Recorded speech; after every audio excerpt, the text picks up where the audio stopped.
Good afternoon. As it is 5:30 p.m., I will call the City Council meeting of December 17th, 2024 to order. We acknowledge that this meeting is being held on the ancestral lands of the Coast Salish people and pay our respect to those past and present. Tonight's invocation is provided by Chaplain David Lura. If we could all please stand for that.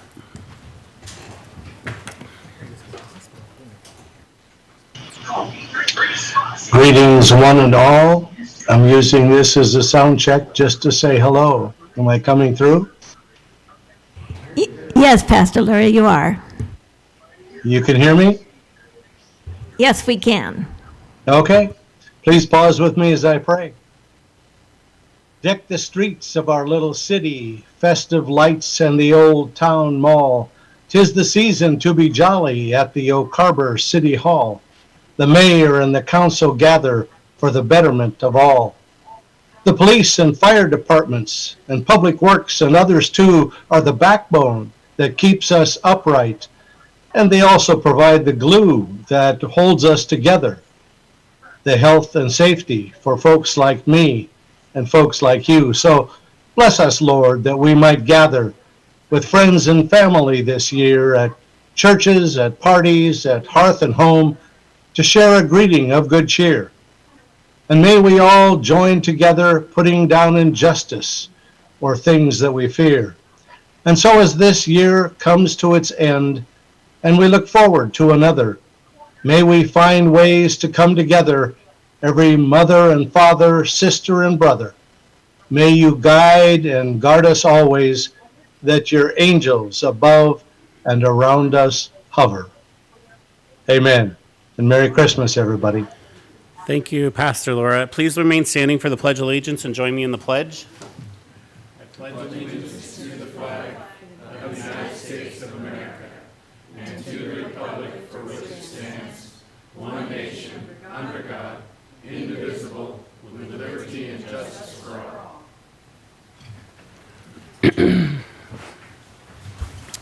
Thank you, everyone. This will be both a physical meeting and a virtual meeting. Some members of city staff or consultants may be participating via teleconference. Today's meeting may be viewed on YouTube, Facebook, and following the meeting on cable channel 10 HD 1090. Everyone is present and accounted for, so I don't need Julie to call roll. Are there any suggested changes to the regular agenda as it has been presented tonight? None? All right, do I hear a motion to approve the agenda, Lynn, or do we need to do that? Yeah. Oh. I move we approve the agenda as presented. All in favor, raise your hand. Passes unanimously. Thank you very much. Moving on to discussion items, we have interviews tonight of the short list of qualified applicants for the City Council position number 5. At this time, the council will conduct interviews of the 4 applicants selected for interviews by the council at the December 10th special council meeting. Upon conclusion of the interviews, the council will enter into an executive session to discuss the applicants per RCW 4230-110-1H, and then return to the open session of the meeting for any additional discussion and the appointment of an applicant to position number 5. The council will conduct the interviews in the following order. First will be Sandy Peterson, then James Croft, then James Morrow, and then Tiffany Scribner. Ms. Peterson is participating remotely. Mikhail will escort the 3 remaining applicants to the adjacent room to await their individual interviews. Thank you, Mikhail.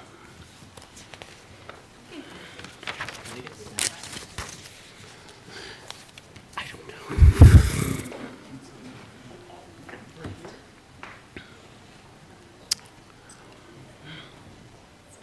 Yeah, you're getting pizza after. Yeah. All right, the council will now begin with Ms. Peterson. And I don't know who's going first or who wants to take the first question, but that's up to you guys. This is yours now.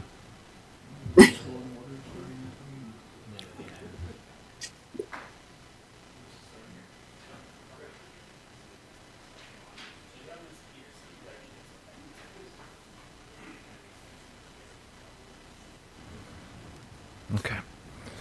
Well, thank you for being here tonight. The first question is, why do you want to serve on City Council? Thank you. I want to thank the council for the accommodation for this evening as well. Can you guys hear me okay? Okay, thank you. I think that it is important to be civically involved where you live. You may recall that several years ago I ran for council and lost by less than a couple hundred votes, but I didn't quit. I stayed involved. Since about 2012, I've served on the Civil Service Commission, and I'm now that chairman. And I also served one term on the Planning Commission. During that time, we worked on the comp plan. And I want to be involved in the important decisions that this council makes. Especially, I want to help make fiscally sound, evidence-based decisions on how we spend our taxpayers' money.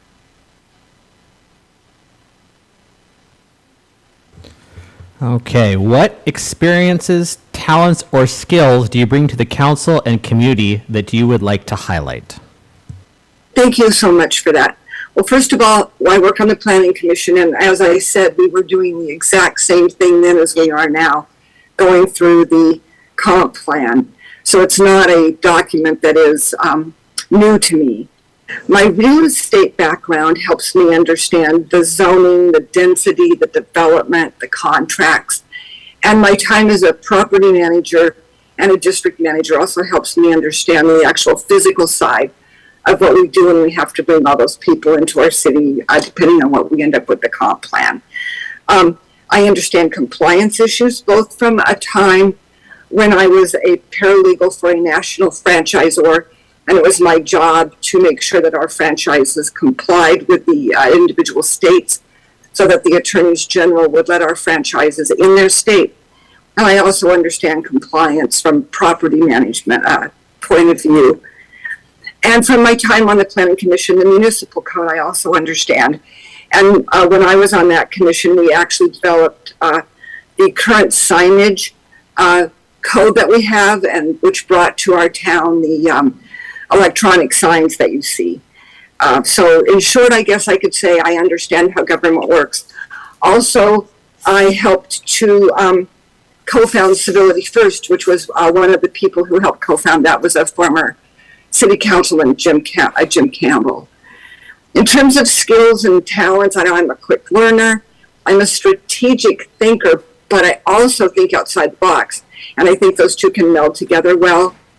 I understand grant writing. I have a good memory. I'm a decent negotiator, not a bad public speaker. I'm a very hard worker, and I have the time to put into this job for the packet and stuff that comes out every couple of weeks. And I understand both sides of the economic scale, having lived on both sides of it. So I understand how the decisions the council makes affects our citizens, and I'm not afraid to ask hard questions. And I kind of am proud of the fact that I have friends at all levels of government, including Washington, D.C., who I can call and they'll pick up my phone call. So I think that's the talents and skills and experience I bring.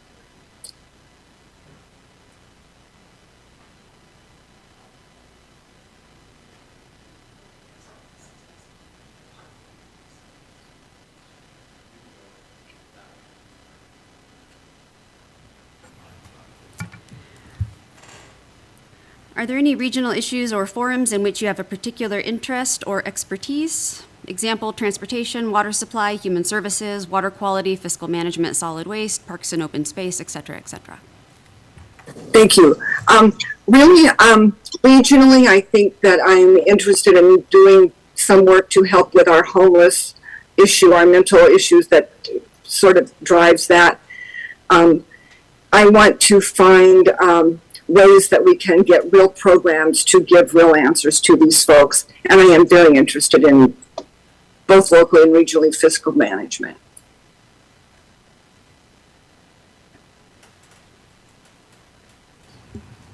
Thanks, Sandy. If appointed to this position, do you intend to run in the November election? If I am appointed, yes, I would run for this position. Thanks, Sandy. Don't forget to breathe, because we all got to breathe in this process. I I'm not nervous at all, Chris. Good, good. We shouldn't be. We're all friends here. Do you want to serve on the city council because of a particular local issue on which you want to work, or are your interests more broadly distributed? I think they're more broadly distributed.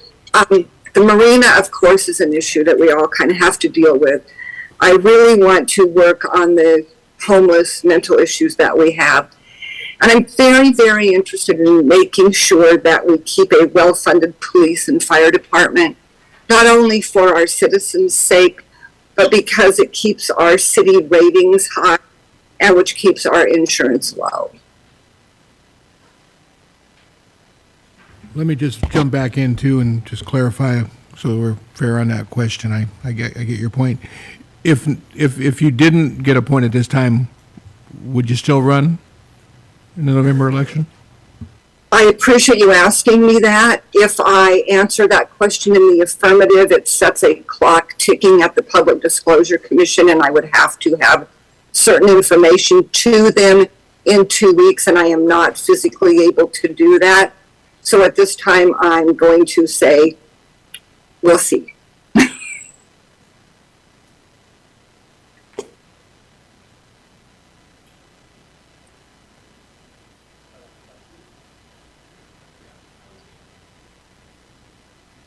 So do you guys have any follow-up questions or? Oh, go ahead. Yes, Mayor Pro Tem, go ahead. All right, I have 2 follow-up questions here. All right. The first one is, what do you think is the role of a council member in interacting with the public, and how will you go about in that role? Well, I think that it is our job to listen to the citizens and find out what they want, what they need, and how we can accommodate that within our confines. It's important to have coffees. It's important to meet them where they are, to be in the community. I see a lot of you guys at different city events. Jim Campbell used to hold coffees. He used to walk the streets and talk to the business people. And I would be happy to do all of that and find out what is happening in the city, needs that people would like to speak about. If I understood your question correctly, Brian. Yes, thank you. And then my second question is, accountability and transparency are words that are used a lot when people go for appointments or campaign. In your own words, what does accountability and transparency mean to you? Accountability to me is doing what's right even when nobody's looking. And transparency means that all meetings are open, that there are no secrets, that anybody can walk into any meeting at any time and find out what the council is doing, and be as informed as they'd like to be. Thank you. Mm-hmm.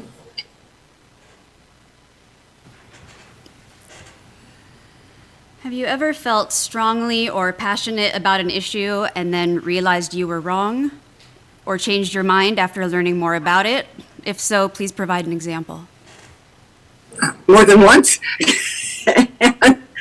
An example would be,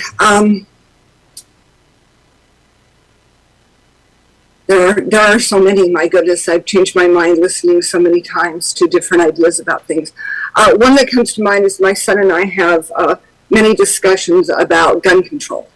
I'm a very strong Second Amendment person, but he and I have had many discussions and changed my mind some about any time, anyway. I believe that there are times and places that it's not appropriate. Thank you. Hi, Sandy. What do you picture as being the single biggest challenge this particular council faces over the next couple of years? The marina. And a follow-up to that, how would you solve it? Greater minds than mine have tried. I think we need to look at viability, potentially maybe making it private, grant money for being able to do the things that need to be done, figuring out if it needs to be closed. It's a big subject, and I probably shouldn't have picked that one to come up with, but there's a lot to learn, and you guys have been doing a good job, but it's big, and we have to do it right. I would solve it by listening and looking for strategic decisions.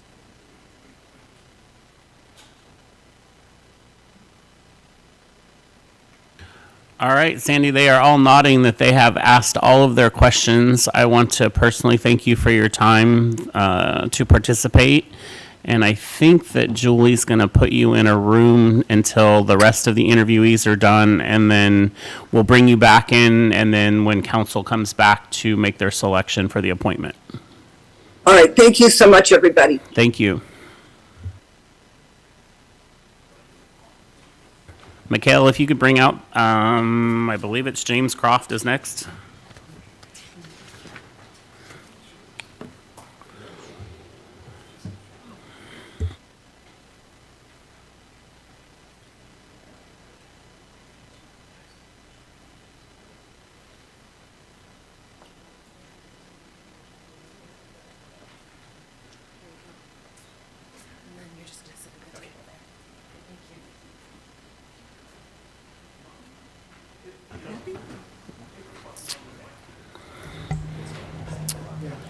All right, James, so they're going to ask you a series of questions, and then they'll come back around with some follow-up questions for you. Okay. So we're going to start all the way at the end down there with Barbara, Councilmember Barbara Arms.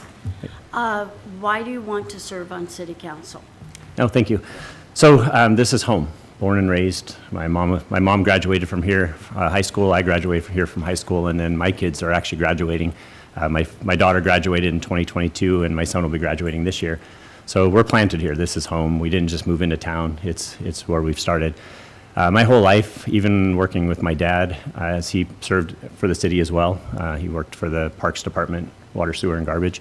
I got to actually play as a kid here when Mike Malat and Al Cucci and those were on the council at that point, and Al, of course, mayor.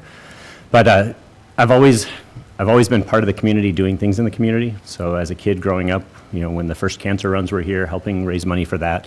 And then as my own adult, doing a lot of things in the community for just helping different events, whether it be the high school with the flower donation so that they can have a beautiful display outside of the high school, or if it's doing ramps and projects for veterans with the Home Depot, if it's doing helping out with the music festival.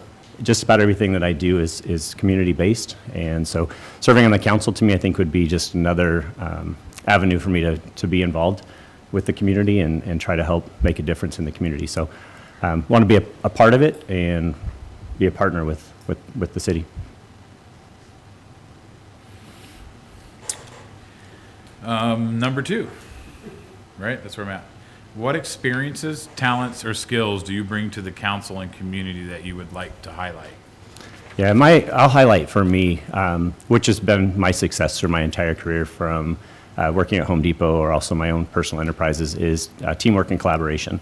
Nothing that I've ever accomplished in my entire life has been done on my own. It's always been done with having people around me that have been great support, and then me also supporting them.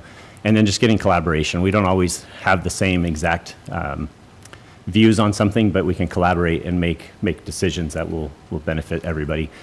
With Home Depot, that was how I got promoted. Matter of fact, one of the best comments I ever had was from one of our associates who still worked for the company up in Bellingham. Her name is Punky. And she made a comment regarding me and another assistant manager. She said, the difference between you and Jamie? Jamie, we fear. We fear failing you. And that was something that I took to heart and have always led that way. Along with that is, I'm a small business owner, so I have the small business aspect of it, so I understand from the economical side of it from a business owner, as well as from a large corporation working with the Home Depot, so one of the largest corporations in America. So I have good financial expertise on both sides of it. I know how to be an entrepreneur, to make decisions that are going to benefit, and I also know how to follow direction when there's something that maybe I don't fully agree with the company, but making sure I follow direction and lead the charges if it's my own decision, so that I don't create any waves with associates. So I think those are going to be the biggest things, is definitely collaboration and teamwork. That's like I said, what I've been fortunate. I know even when we were talking about doing Christmas Village, which is, again, a long time thing. Growing up as a kid, I remember going to Christmas Village. In 2006, it ended. In 2009, I asked the team at the Home Depot, we have a community group that we had in our store. And I just talked about Christmas Village. Let's do Christmas Village. And we collaborated with our associates in the store, the Blue Fox Drive-In, Country Store, and we brought Christmas Village back. And the nice thing is it's still running today. It's still running strong with the Blue Fox Drive-In. And like I said, just collaboration, teamwork, and that's what I bring to the table. Are there any regional issues or forums in which you have a particular interest or expertise? Transportation, infrastructure, et cetera? Yeah, absolutely. Again, small business is going to be one that I definitely bring to the table. I understand the business aspect of it, whether it be small business. As you know, we own 2 businesses in town, Toppin's Frozen Yogurt, which we built. Going back to my childhood with Toppin's, when we built Toppin's, we liked the concept of it, but for me, I remember going to Dairy Valley. When I would score a goal in the soccer field, that was where I would go to celebrate. And so when we brought Toppin's to town, we wanted it to be a place that was safe and fun and a place that people could meet and gather and whatnot. And Toppin's has got a fantastic reputation because we've set that expectation. And on the same side of it, working at Home Depot, I have that side of the big box store, the corporation. So that's going to be the biggest side. It's going to be the economical portion of it. The other part of it is, again, teamwork and collaboration is a really big, important piece in my personal history. So looking at something that I don't necessarily know about, let's say it was the wastewater treatment plant, and that was going to be an issue that was going to be on the table, I would go and have a conversation with the people at the plant, like Jack Robinson, and just find out what issues he's having and what are some of the challenges, so that way I can learn about what they're talking about or what they would like us to address, so that when I come to council, I have good understanding of it. May not be an expert in the field, but at least I can collaborate and learn what their challenges are so I can be educated coming to council.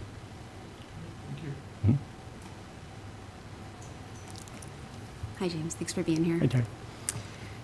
This is kind of a opportunity to group a couple of previous questions. Do you want to serve on the city council because of a particular local issue on which you want to work, or are your interests more broadly distributed? No, I don't have any particular agenda. I just really want to try to serve the council in any capacity I can possibly serve. There's going to be a lot of issues, as we already know, that are already on the table. There's issues that are going to be coming up in the future. I just want to be part of the solution with all of those issues and see what I can do to help. Do you intend to run in the November 2025 election? I do. So providing that this is the way this goes today, then absolutely would run. If it doesn't, then I would probably throw my name in the hat as well. So either way, I intend to run for 2025. And then a couple follow-up questions. What do you think the role of a council member is in interacting with the public, and how will you go about that role? Okay. One is you got to be a voice. So you got to be a voice from the public coming out to council, talking about issues that are out there for the public that wants to talk about issues. I think transparency is a huge portion of that as well. So having conversations with people, again, there's a way to have conversations where you can be destructive, and there's ways that you can have conversations that you can be constructive. And again, that's a big talent of mine, is having constructive and collaboration type of conversations. So I think being part of the council, being able to help make solutions and help be a part of the solution, but also make sure that the people on the outside that just have their own opinions and kind of their own preconceived notions of what's going on, also being able to talk to them about what the truth is instead of just allowing them to rant on their own beliefs and behalves. Accountability and transparency are words that are often used when people go for appointments or campaign. In your own words, what does accountability and transparency mean to you? Transparency means you have to have sometimes difficult conversations, and it means that you have to be open and honest with people when it comes to conversations that maybe feel uncomfortable. But it's very important that you have a conversation with somebody that is really, it's open, it's honest, it is productive. It cannot be counterproductive. Accountability, same thing. You have to have self-accountability, where the things that you say and the things you do, the actions that you take, whether it's in person or on the streets, you're a representative of the city. And so if you take an action on the street that is really counterproductive to what the council is trying to do, there's accountability to that, whether it's held accountable to you by the group of officials or just your own. So transparent to me, again, is really about just open and honest and collaboration.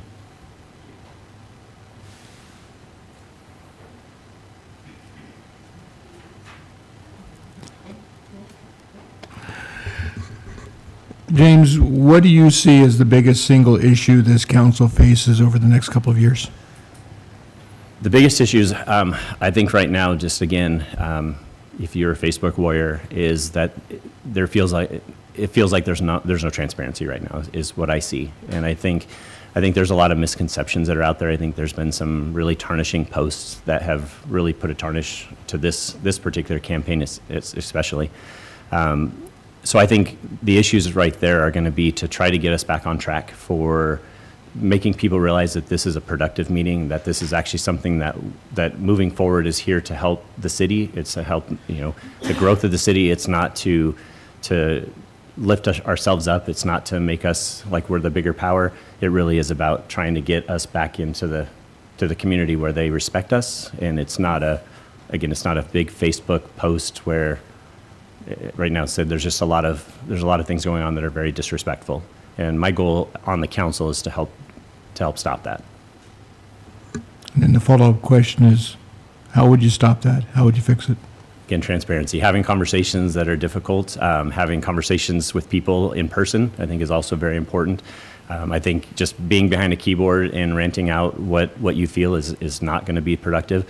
So just asking people, hey, come join us, come see us at the council. It means, hey, would you sit down, come have a cup of coffee with me? Would you join me at Toppins? I'll buy you a cup of yogurt. Let's talk about the issues that you see going on in the council and in the city. That way, when we come to the meetings, there's good feedback from the community on what's going on versus just, again, allowing just Facebook rants.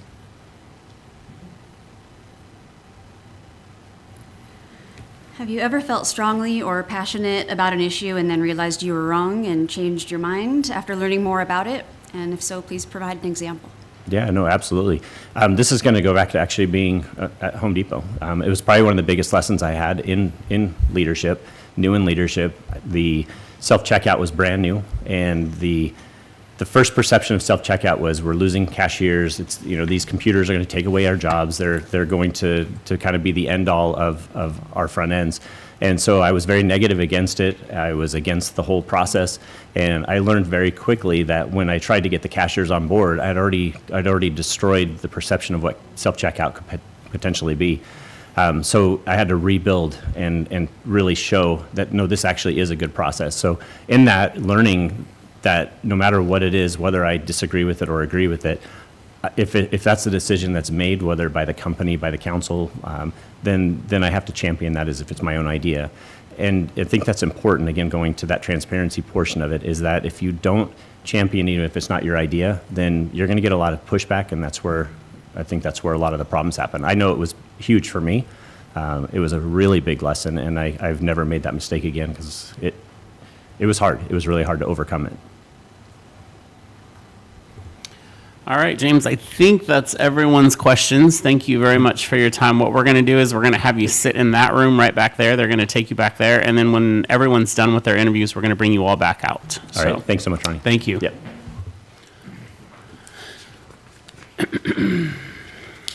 And then next to be interviewed that Sabrina will bring out is James P. Morrow.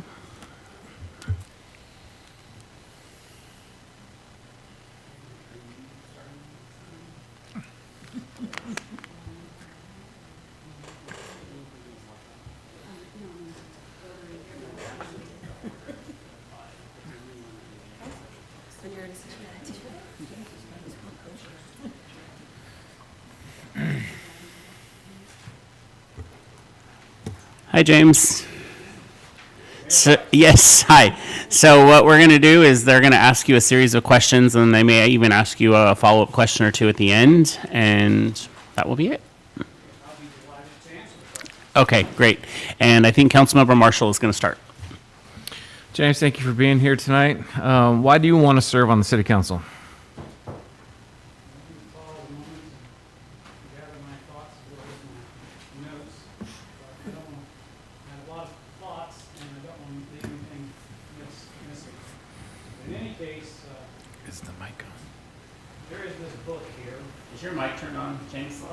It is now. Oh, there it is. Thank you for the heads up on that. Well, this is this huge book, And in it are 5 dividers, and they correspond more or less with the 5 questions that the council has for me, along with many other questions they may have. And I want to use this as an illustration about why I want to be on the city council. And one of them is I got a long history in dealing with public policy and politics and public administration and all the rest. And what I found is that in life there are certain things that are black and white.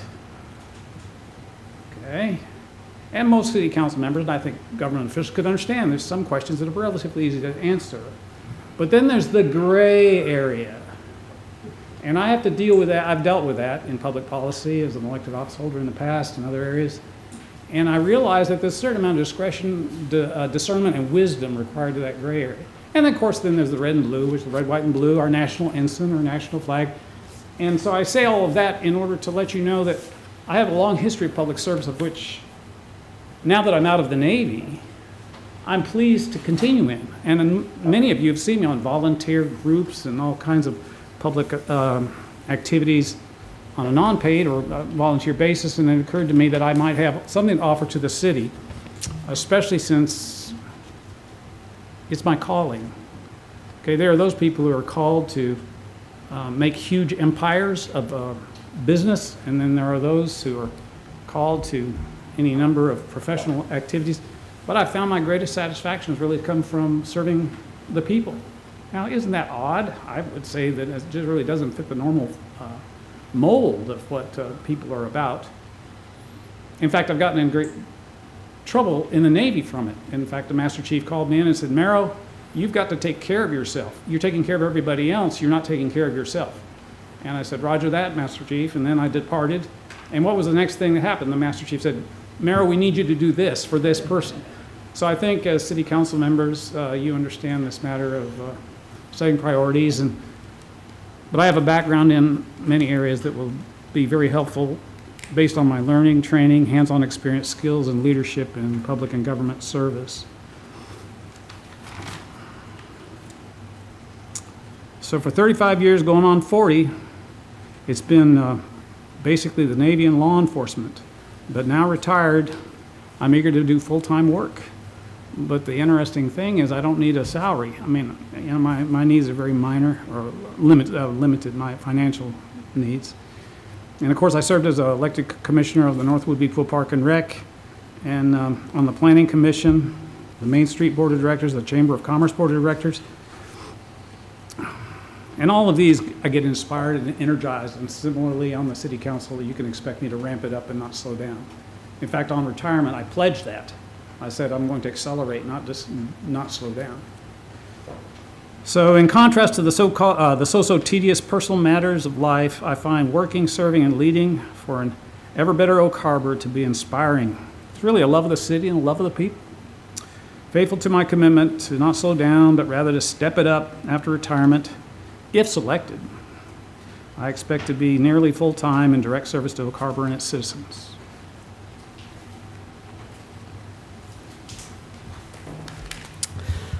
What experiences, talents, or skills do you bring to the council and community that you would like to highlight?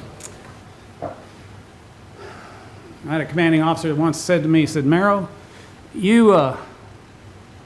I wish all my officers had the kind of dedication you have." And so I think those of you who have been acquainted with me understand that I've got the drive to do things. And as a chief warrant officer that was exactly what I was charged with doing, was getting things done. And so having a history of that, for instance, as a constable, I was elected and had a department with 1/4 time. For 11 years, it had gone from what in current dollars is a $20,000 budget to what is now about $750,000 budget. A new building, full-time senior deputy, chief deputy, full-time dispatcher, a full suite of communications equipment, and at least 6 patrol cars, new and used. And we were saving lives because we were enforcing the law. And so that's just one example, and I think the king example, or the prime example about me and getting things done, but it took 11 years. So as the council understands, public projects take years. And there's endless, not exactly conflicts necessarily, although that can be involved, but but there's endless hurdles to go through to do that. So those experiences and talents, along with this,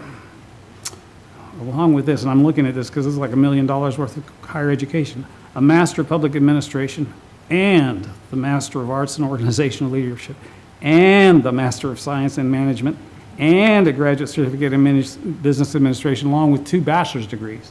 So I spent the better part of my life, my entire adult life, in learning, not to mention my peace officer license and countless other things that I won't even go into in the Navy. So I bring these, the 40 years experience here and a tremendous work ethic. So if selected, I think you would be pleased to have me on the council because of the work product that I bring. I mean, I prepared for this. Okay, let's see. So I demonstrate a sustained ability to achieve both personal and organizational goals. And of course, this fact is evident from my leadership and hard work over 11 years to develop the practically nothing constable office to the 2nd largest in the county out of 8. That concludes that answer.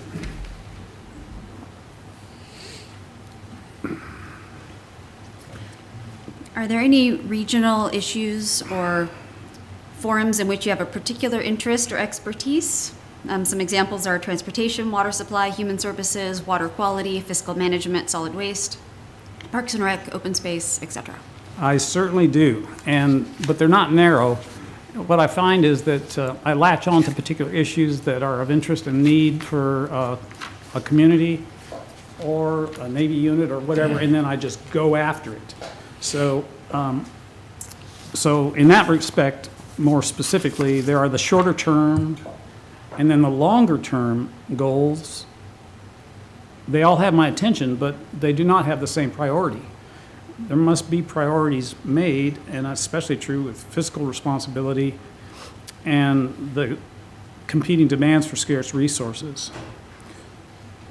So initially, for any of these priorities, the physical policy duty needs to place emphasis on diligent cost management for services and goods provided to the city.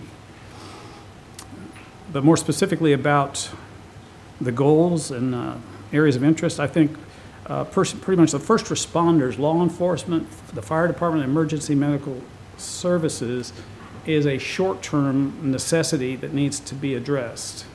And is of interest to me, so that we can promote public safety and a constructive, lawful prosperity in Oak Harbor. For the longer term, successfully addressing homelessness, drug abuse, and its causes, and unemployment, these are of great concern. The projects that have taken, the issues that have taken decades to appear can easily take years to resolve. But the idea of just ignoring them is not really a plausible solution, hoping they'll just go away. So like in business perspective, they say higher management, they want short-term gains for the stakeholders, but it makes it very difficult to make the long-term projects. So that's the demanding part, one of the demanding parts of being on a council is addressing the long-term projects, which have substantial costs. And with regard to those long-term projects, I have a strong public policy interest in securing, for instance, these are just typical, but or to state it another way, these are not necessarily in prioritized. Freshwater resources, which we're going to have to deal with, sound economic development, including also increased recreational capacity. Hopefully, in the years ahead, a recreational center or a rec center. And then, so that's the answer to my question with regard to number 3.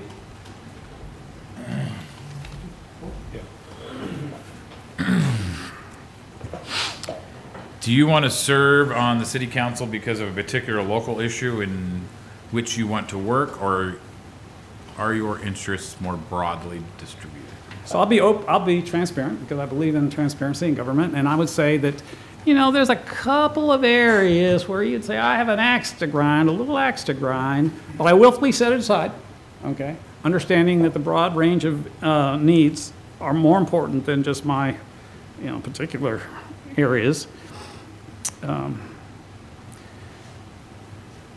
They're not without limits, though. I have a broad range, and they change based on the circumstances and public involvement. So I get energized when there's a movement among the public to press for a certain answer. But of course, the limiting factor with regard to that is that you have a narrow group of people who are driving a certain particular issue or priority, and you're having to say, wait a minute, what about, we got to take care of these other things too.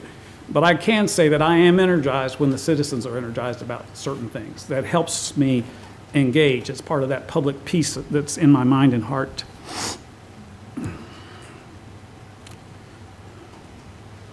The public involvement, though, is essential, really, because as I know, we all draw from personal experience, but in law enforcement, we'd have these intractable crimes. And what would we do? Send out the detectives? What would we say? If anybody in the public has any knowledge about who did this, we would love to hear from it. So this same principle of hearing from the public about what issues are arising is is indisputably helpful with regard to what we address and how we approach it. But I would add, under these circumstances, about social media. So I have a very limited social media cross-section or exposure, and I think it is much to the benefit of, in public policy and in government, that in these public matters, the public venue is used primarily for positive inputs and constructive inputs. And so I wanted to mention that because of the events that have happened in our community here in recent months.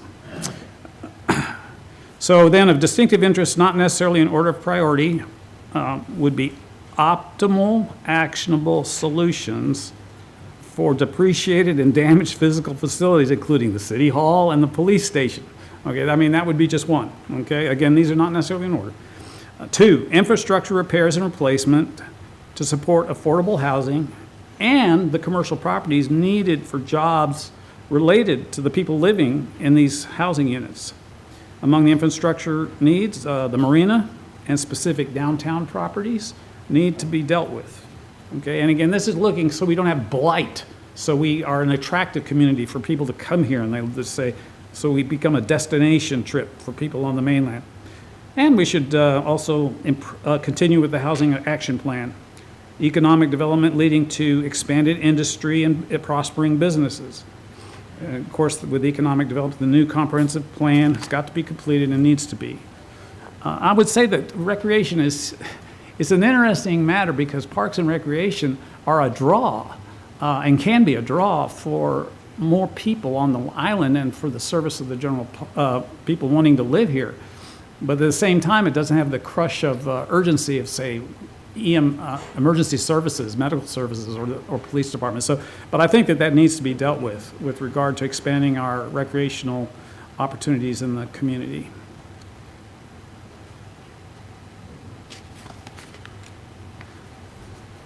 And that's really all I have on that topic right now.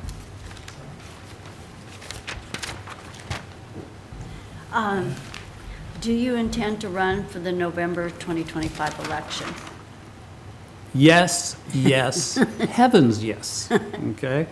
And this is going to surprise some of you who don't know me. The prospect of election in 2025 is actually rather welcome, okay? Because I've run contested elections and non-contested elections, and it just, it energizes me to get out with the people. As a candidate, I found meeting and greeting the citizens to be inspiring, and the in-person visits, it gives you a pulse on what's of interest to the general public, the citizenry, as well as their questions and their issues. So I don't say that as just kind of a public posturing, because it's just part of me. And as a end note, I look forward to losing another 30 pounds, which is exactly what happens when I run a contested race. That's all I have.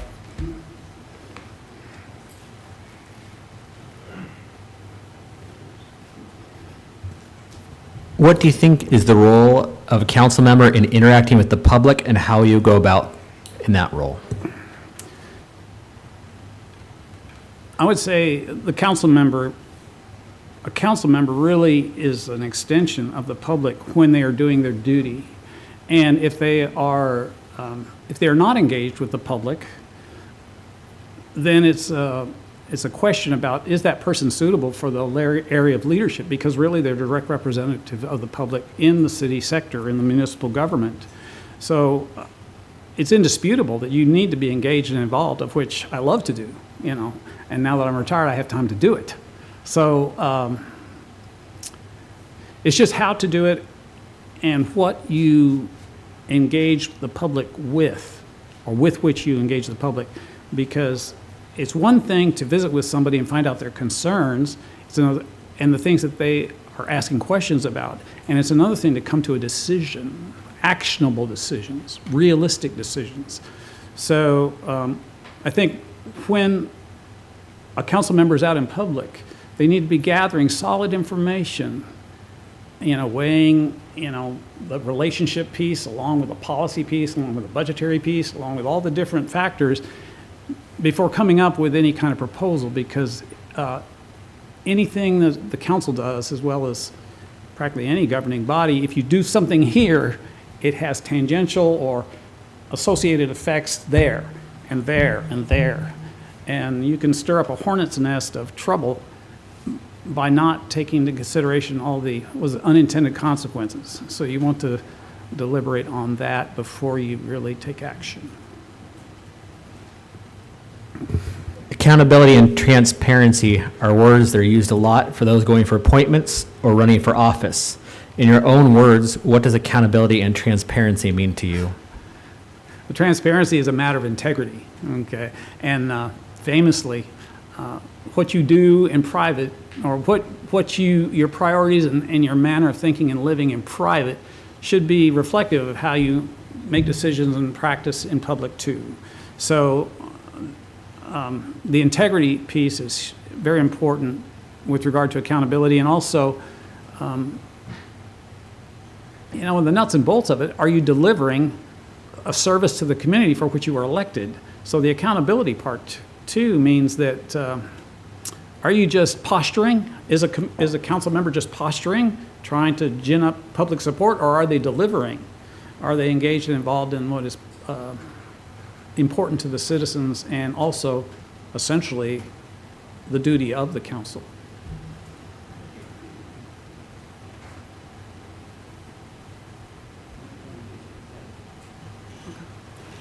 Have you ever felt strongly or passionately about an issue and then realized you were wrong and changed your mind after learning more about it? And if so, please provide an example. Oh, I'd have to search back over the years. I would say that, I had not exactly an aversion, but just kind of a reticence about the value of certain types of governmental services. But once you start involving yourselves with the lives of people who are affected, then you start to understand that that some are desperate, but what I would say, and there's any number of them that really through no fault of their own, no identifiable fault of their own, they get into very difficult circumstances. So it's not like I've come full circle, but I can say that with prosperity, personal prosperity and so forth, and I would just say in old school language, the blessings of a prospering business and health and life and all the rest, there comes kind of an implicit responsibility to understand that there are people that aren't as well off as you are.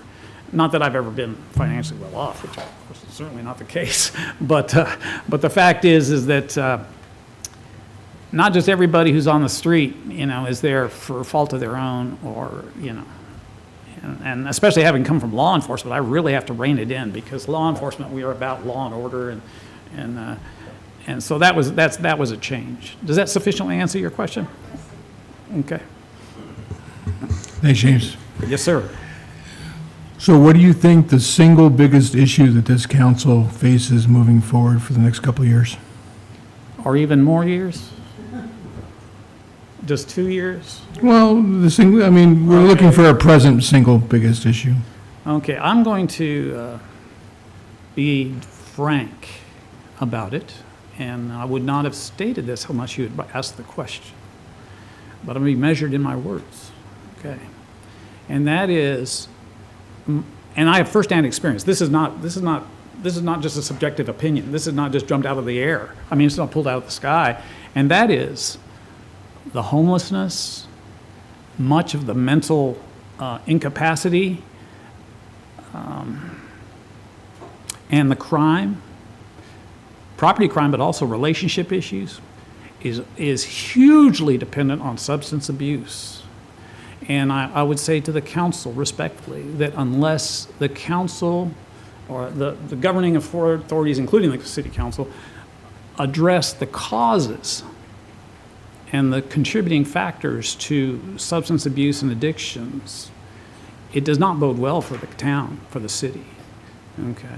So I've been somewhat indirect, but in earnest about this. So I wasn't going to really bring this up because remember the axe to grind thing. I wasn't going to bring up my favorite topics of public policy and interest. But I am certain. Okay, I'll use this as an illustration. We talk about compounded costs, right? Exponential costs. Okay, so apart from the human loss of life and capability, I would say to the council that for every homeless person and every person that's on the street, there is a compounded cost. Because one, the resources that are used to keep them alive and house them are resources that are not used to build up constructive industry, human industry, adding value to our community. Okay, and then on top of that, there's the cost of a lost life, because the substance abuse have destroyed not only their employment, not only their productive capacity, but their ability to work at all. And then there's the cost of their mental disability. And oh, by the way, there's a cost to industries and businesses close to them, because it's a fact that when you have what I would call politely just mentally uncontrolled and physically uncontrolled substance abuse addicts near businesses, it cannot help the business. And and of course the tax base, I mean just the nuts and bolts of dollars and cents, is going to affect the cost of business and the likelihood of prosperity. A lot of words, but you asked. So. Now part two. No. Okay. How do we fix I'm getting a full dose here, but anyway, go ahead, speak on. How do we fix it? Sir? How do we fix it? Okay. We got to have strong law enforcement. But with respect to the supply line and the drugs and narcotics, that is not misdemeanor stuff.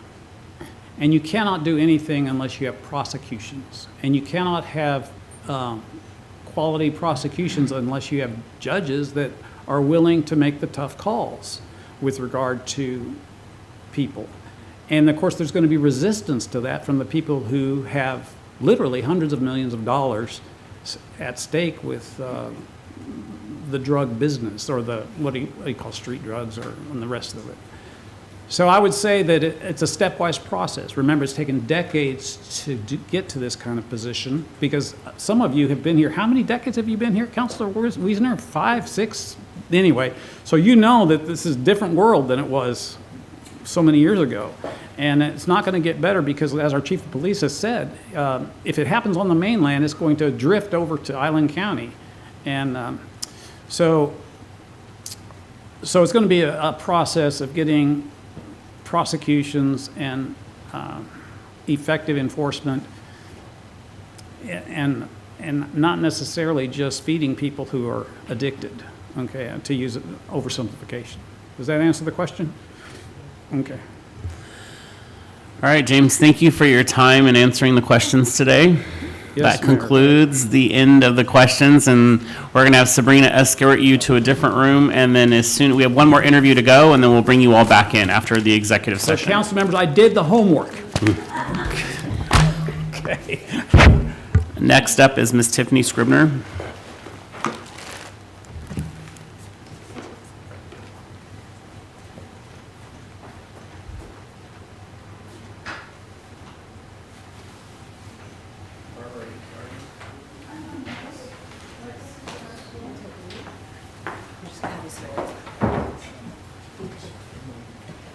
Evening.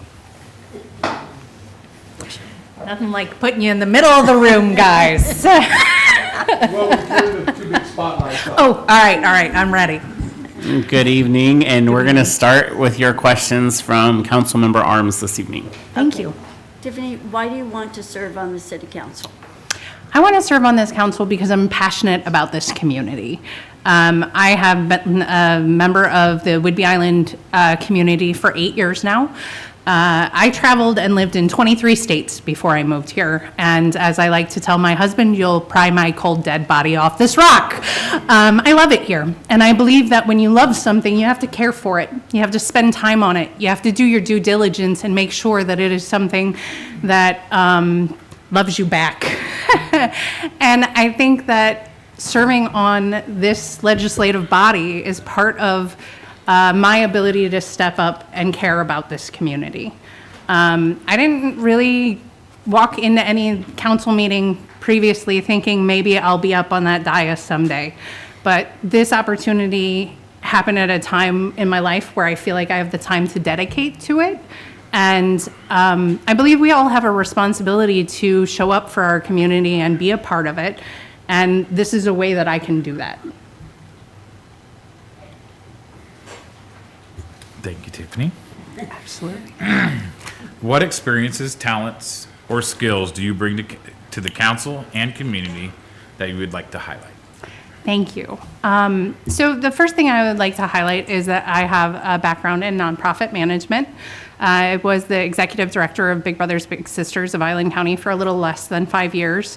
I have other management of nonprofits in my background, and that means that I have experience with community engagement. It means that I have experience with fiscal management, and it means that I have experience with both writing and understanding policy and procedure. And all of those things seem pretty important to what the council does, integral, I might say. So those things are all things that I am accomplished in and feel confident working through. And beyond that, I have 2 degrees in technical theater. And now you may all be sitting there going, what the heck does technical theater have to do with being on the city council? And it's not about acting, I promise. That's not the side of the stage that I was on, but theater is often called the only collaborative art form. And speaking as someone who worked for more than 15 years all over the country in different places with different groups of people, I can tell you that it is collaborative. It must be, because to be in technical theater and to do it at the level that I was doing it at, you have to coordinate 15, 16 departments of people daily. And they all have to be on the same schedule. They all have to be understanding the same words in the same way, because at the end of the day, there is exactly one vision that gets to be presented to an audience. And that vision better be the one the director had in mind when you started. And in order for you to get to that vision, everybody has to be playing nicely, everybody has to be collaborating and in communication and on the same page throughout. And I think that although certainly there are times when all of council is not on the same page or in agreement, and I think that's as it should be, there are also many, many times when they do need to all be in concert. And certainly the workings and the inner workings of the city and our larger community have to be collaborative, and they have to all be working together towards a common goal, at least in an ideal world. So I feel that that is something that I can bring to the council, is my ability to communicate, to build partnerships and relationships, and to collaborate to come to the best decision for our constituents and for our community.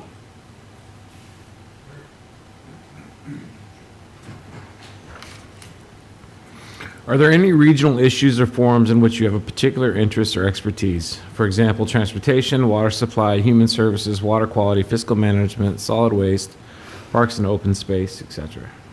Boy, that's a heck of a list. I looked at that list and I read through it about 50 times and thought, well, I care about all these things because they all affect us massively, right?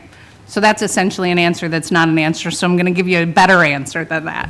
And that is to say that I think one of the things, right, when I gave you my application, I said that there were 3 priorities that we need to work on here in Oak Harbor, in my view. And that's affordable housing, infrastructure, which is especially the marina project, and economic growth, right? Economic vitality that is sustainable. And I think that the thing out of this list that I'm looking at that makes the most sense for me personally is really looking at that infrastructure piece, at talking about the marina, talking about what happens with that, how does that affect us moving forward, as well as looking at some of the initiatives that have kind of been popping up more and more in our community about getting a rec center for our community, about getting a performing arts center going. So I think infrastructure is something that I am passionate about figuring out what the way forward is with that. Out of the list specifically that you gave me, I think the parks and open spaces is also something that I'm very passionate about. I love spending time outdoors. I love spending time in our parks here in Oak Harbor, and it's something that I care about, and I've seen a lot of movement on city council, a lot of chatter in the community about, and there's a lot on the strategic plan that I think involves that as well.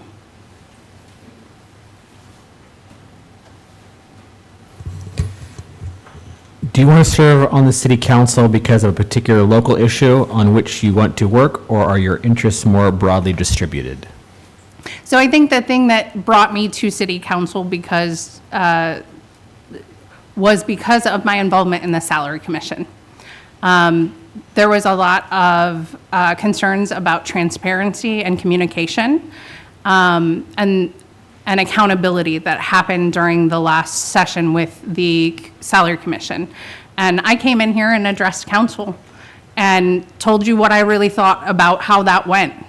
And I also believe that you better put your money where your mouth is. So if I'm gonna stand up here and I'm gonna tell you that I think that there is better to be done and that the processes aren't going the way they should, then I better be willing to get up here and say, okay, I'll do the hard thing too with you, right? So it's part of this is about me putting my money where my mouth is, or my time, as it were. And I also do feel that community engagement and transparency and accountability is very important to build and to continue with our community. And so those are things that are of interest to me in terms of a single particular project, or sort of, I looked at this question and I was like, are you asking me if I have a baby project in mind that I feel like is gonna be all mine? And the answer to that is no, because that is not my job, it would not be my job as a city councilor. It is the job of this council to guide the city in the best way in the way that makes sense, with the information that is available. And that doesn't mean putting your heart on one topic and keeping it there. It means keeping a wider vision for what this one project might mean in the grand scope of things. So I don't have a baby project. I think the thing for me personally, that you all are facing that is of most import is the marina project, and whether or not the marina will also include a port, and how that opens up funding streams, how that will affect the economic vitality of our downtown and our community. Thanks, Tiffany. Do you intend to run in the November 2025 election? Well, you gave me the hardest question, didn't you, Jim? Yes, I do. Is there any further explanation you would require from that at this time?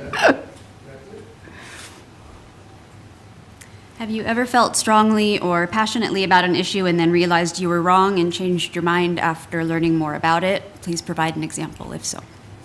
Yeah, I definitely have realized I was wrong. felt passionate about something and realized I was wrong. Yeah, I can think of a few times in my life that's happened. I think that the most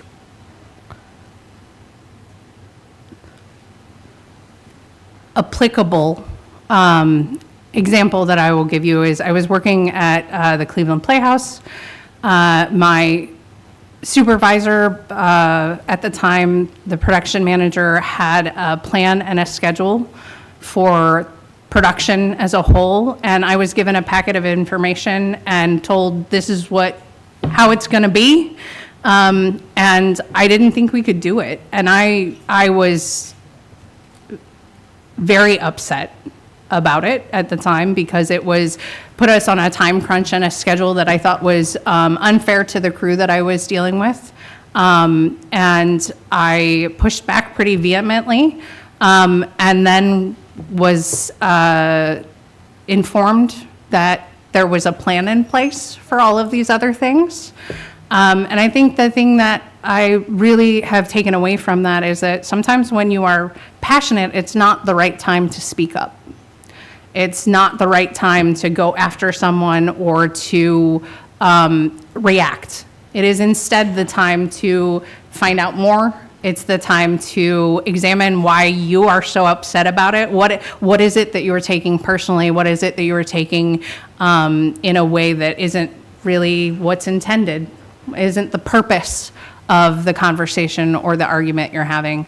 And then you apologize where you ought to apologize. You make amends where you ought to make amends. You say thank you where people have saved you and been gracious and kind. And then you try and learn the lesson and not do it again. Yeah. Thank you. Thanks, Tiffany. What do you think is the single most important item that this council faces moving forward over the next couple of years? The single most important thing, I honestly, I've already stated this in some way, but I really think it's the marina project. I feel like the economic impact of the marina either going away or being here or being a port and a marina will have lasting impact in our community, and it reverberates through everything. It affects our downtown, it affects our visitors, it affects our tourism, it affects other businesses. And I know as someone who gets on a boat and goes out on the water what the state of our marina is. And I think that the decisions made regarding that will affect our community for a long time. Well, you thought the first question I asked was a hard one. The follow-up is, how do we fix it? How do we fix it? Oh, goodness. Well, let's see. I'm staring at 7 very intelligent people who have been trying to answer that question with what I'll admit is a whole lot more information than I currently hold in my brain. So I don't pretend to know what the answer is. I do think that the staff's recommendation of having a port as well as the marina, becoming a port district, brings financial impetus, opens up financial pathways, opens up grant funding in a way that may assist the marina project. I would like to spend some more time looking at the community listening. Right, we had community listening sessions for the marina. I would like to look at what the feedback was from those, if it's compiled somewhere that I don't know about, and see a little bit more about what the community had to say about that before I could give you a better answer. And I'd love to pick all of your brains about it because I know you know more than I do. I think that moving forward in terms of it being a port district makes a lot of sense to me. What do you think is the role of a council member in interacting with the public, and how will you go about in that role? I think the role of council is to be an active listener, and to be a clarifier and an educator. Education being, meaning being part of the flow of information to the community. Making sure that if somebody asks you a question, hopefully you already have the answer, and if you don't, that you find the answer and you get it to them. Or you point them in the right direction of where they can find that information or who the right person is. I think that can happen via social media, but for me personally, I would create a social media accounts that were separate from my personal accounts. My personal accounts would be closed down and made private. And that if I were communicating as a city councilor, it would be very clear to the public that that was either my private or my city council social media. I would speak with the city attorney, our communications officer here at the city, and public records to get a better idea of what was and was not allowed as a city councilor, and what opens the city up for litigation or difficulty in the future, right? And make sure that I'm within the guidelines and the bounds that's keeping the city protected, as well as making sure that our community gets the information they need. But I think it really is a lot about listening to constituents, listening to our public, understanding where they're coming from, understanding where they're not understanding what's really going on, and providing communication about that in both directions, right? So taking the information from constituents to the city and taking what is happening in the city to the constituents. Finally, accountability and transparency are words that are used a lot by individuals going for an appointment or campaigning. In your own words, what does accountability and transparency mean to you? Transparency means I say what I'm going to do, and then I do what I said I was going to do. It means that if something is changing, that I'm clear about that change and why that change is happening. It means that people aren't wandering around wondering what's going on with me or my decisions or the council. As far as accountability is concerned, that means having to sit up here in front of you all and the live stream and everyone else and recognizing that the words I'm saying right now are part of public record. And I like to sleep well at night. And I like to look myself in the face in the mirror and not wonder if I did right today. And if I did what I said I was going to do. Personal accountability is making sure that when you do inevitably misstep or do the wrong thing, that you own it. Because mistakes happen. Doing the wrong thing unintentionally happens. Even hurting people happens sometimes unintentionally. But how we move forward from there is what accountability is. How do we make amends for what has gone wrong, and how do we move forward without making those same mistakes again? Great. Thank you very much. That concludes the interview. We are going to dismiss all of you. Now that the interviews are concluded, the council will move into executive session per RCW 4230-110-1H to evaluate the qualifications of a candidate for appointment to elective office. The anticipated duration of the executive session is 15 minutes. The council will announce an extension if more time is needed. Executive sessions are not open to the public, and we will move the applicants to council chambers. So it is 6:44. We will come back at 6:59.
The City Council has announced that they will take another 5 minutes in executive session. They'll extend the executive session for an additional 5 minutes. Thank you.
The council has announced that they will extend the executive session for an additional 5 minutes.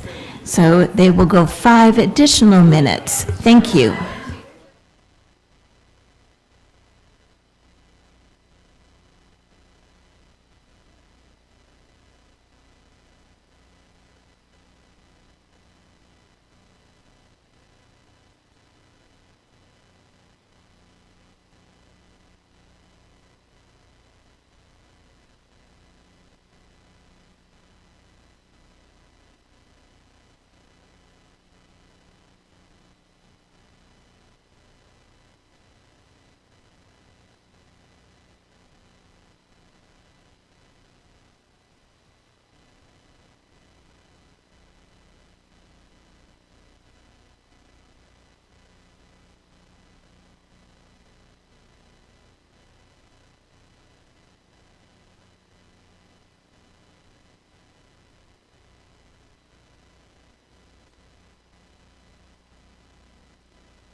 The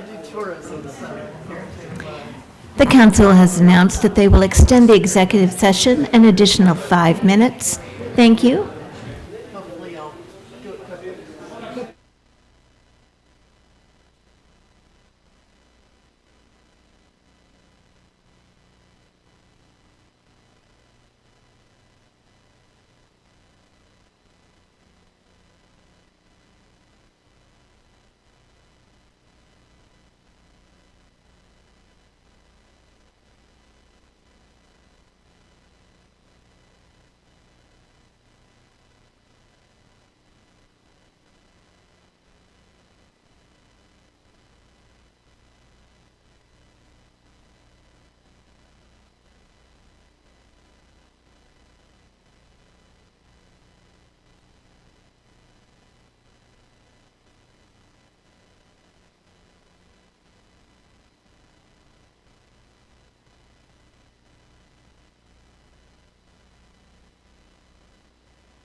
The council has come out of executive session and resumed the open session of the meeting.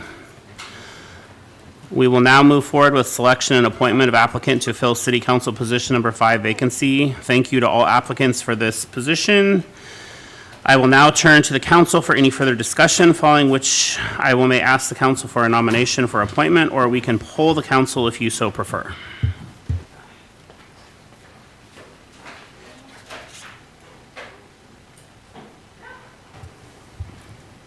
Mayor Pro Tem. Just to clarify, someone can make a motion, and then we can vote on that and see where the chips fall, or when you said poll the council, if you were to go down the line and ask everybody for their Yeah. top pick, is that, and then see where those chips fall? Is that what those are the options that you're suggesting? I believe that's what you, yes. Yeah. No, just, No matter what, you're still going to need a motion, a second, and then a vote. So it's whatever you guys want to do. If you want to just make a motion for someone and then vote on that, or have more discussion, it's up to you. This is your process.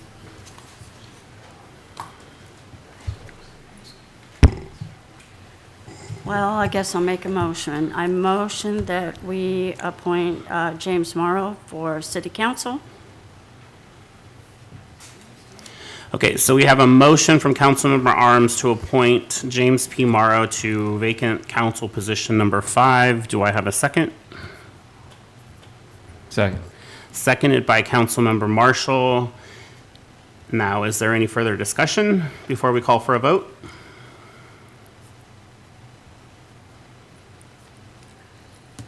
No discussion. All right, all in favor, raise your right hand.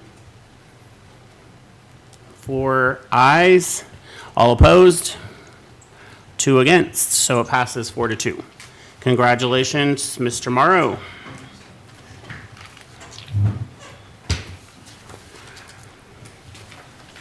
I will ask you to please join the city clerk at the microphone to take your oath as Julie administers the oath of office.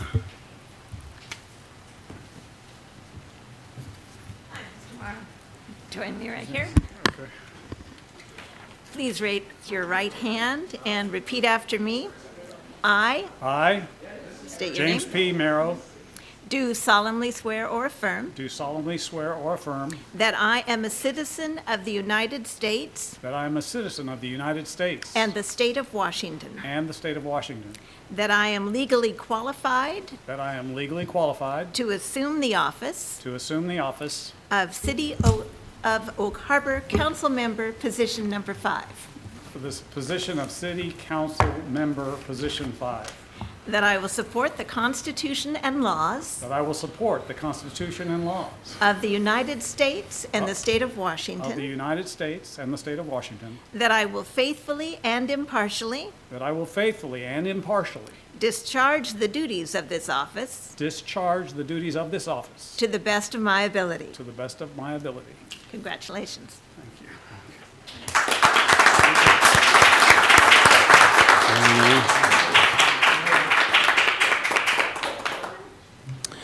All right, what we have on the agenda at this time is we are going to take a 15, 20-minute break, and then we will put ourselves back into session. So at this time, we are going on break at 7:18, and we'll be back at 7:38.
All right, it is 7:38, and we are going to be back in session, and we are going to start off with a presentation, and I'm going to apologize up front if I butcher your name, but I'm going to attempt to say Inge Morascini?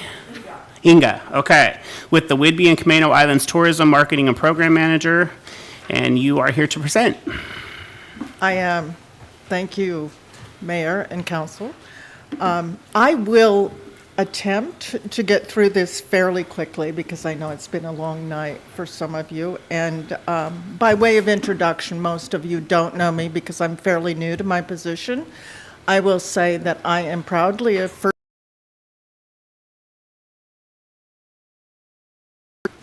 So I don't know if that carries any weight in the room, but 30-year background in marketing and advertising, from all the way from New York, Philadelphia, Chicago, San Francisco, and finally Seattle. In terms of tourism, tourism in Island County is the third largest business in the county, and it comes only after the military and the county government. So it is the third largest industry we have.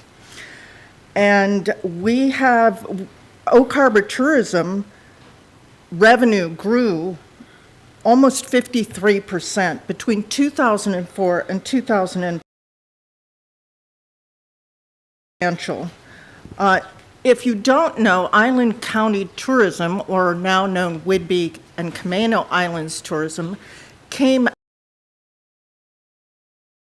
to have an umbrella marketing organization in the year 2000. And in the year 2000, they petitioned the government to add 2% lodging tax to an already 2% tax that was out there, a 4% can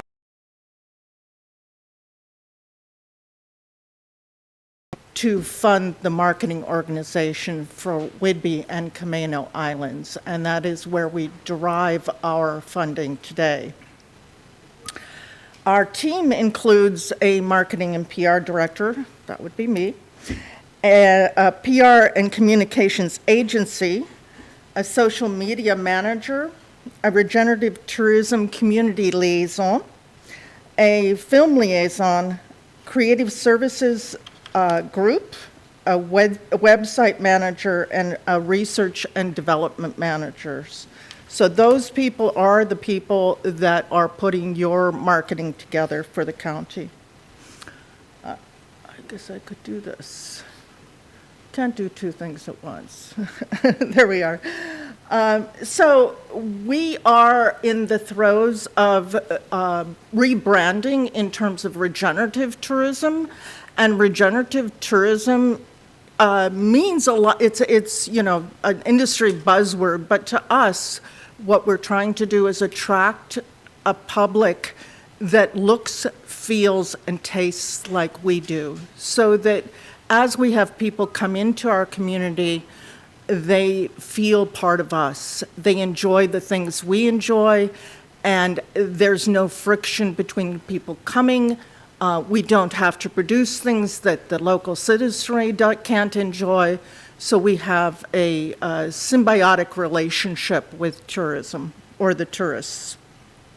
We're working closely with our community to generate interests and ideas. So like never before, we're looking at all of our industries that could potentially could benefit from tourism. And that includes small businesses. So we're looking at small businesses that, for instance, can add an experiential component to their business. So if you're, for instance, a flower farmer, you can add flower making classes or wreath making classes that can then be marketed towards tourism. Experiential tourism has been on the rise and continues to be on the rise. So the more experiences we can provide, and the more experiences that we can provide that local people enjoy as well, again, we're having tourists come, we're having locals partake in the same activities, and we all become friends. We've developed tools for, let's see if I have it up here, yes, We, for instance, took the Island County bike map, which you've all, I'm sure, seen. And because people, it's hard to read this while you're driving on a bike, we made it electronic. So now it is, has a GPS component, and you can tune into that as you ride your bike along. We've put all the points of interest along the routes, so all the hotels, all the places to stop to eat, etc., are now located electronically. So we've extended a tool that was already there in a way that services both the local community and also tourism. And we are working on developing a cultural aspect to the islands that we can talk about. So we're not talking about things like, we're not at Disneyland, and we know we're not Disneyland. We don't want to be Disneyland. We're taking our local culture and highlighting it. We're taking local people and putting them into our commercials. We're using local videographers. We're using local writers. Heretofore, in years past, we were dependent on people coming here to write stories about us. They weren't from here. And they may not have known the best places. So whatever they wrote and got published, of course, we appreciated that, but it wasn't always what we wanted to steer them towards. So now we're hiring people who are local. They're writing stories about, about what's happening at ground level, so to speak, and they're engaging with the audience at that level as well. We're also creating themes, and what you'll see in the coming year specifically, we've introduced it at the end of this year, but you'll see it in the coming year, is you'll see monthly themes or emphasis. So those themes will carry through not only social media, the website, our newsletters, in our commercials, et cetera. It'll carry through all of the mediums. So you get a consolidated, concise message on a monthly basis. So we pick something out, we highlight it, and that gives us the most impact. And we've expanded our information research. So we have a lot of information. I was just telling, are you a chief? I'm sorry, I didn't ask. Yes, I was just telling the chief about all the information we have and can tag into. And that includes knowing who comes here, where they're coming from, where they go when they're here, how long they stay here, and how much they spend when they're here. So it's quite a lot of information we have on the customer, and we can see their age, their financial demographics, their, through their credit card spending, we know what they've spent money on, so that helps us target. It also is a resource for anyone who is producing events or would like additional information for a project they're working on. We can bring that information forward. And we are working with some community partnerships in small business, for instance. We are working with Whidbey Weekly to produce a tourist broadsheet or newspaper that will be specifically for tourism, and it will be delivered on a bi-monthly basis to visitor centers, to hotels and motels, to heavily trafficked areas, and it will point out all of the events and articles on what is happening in the local area.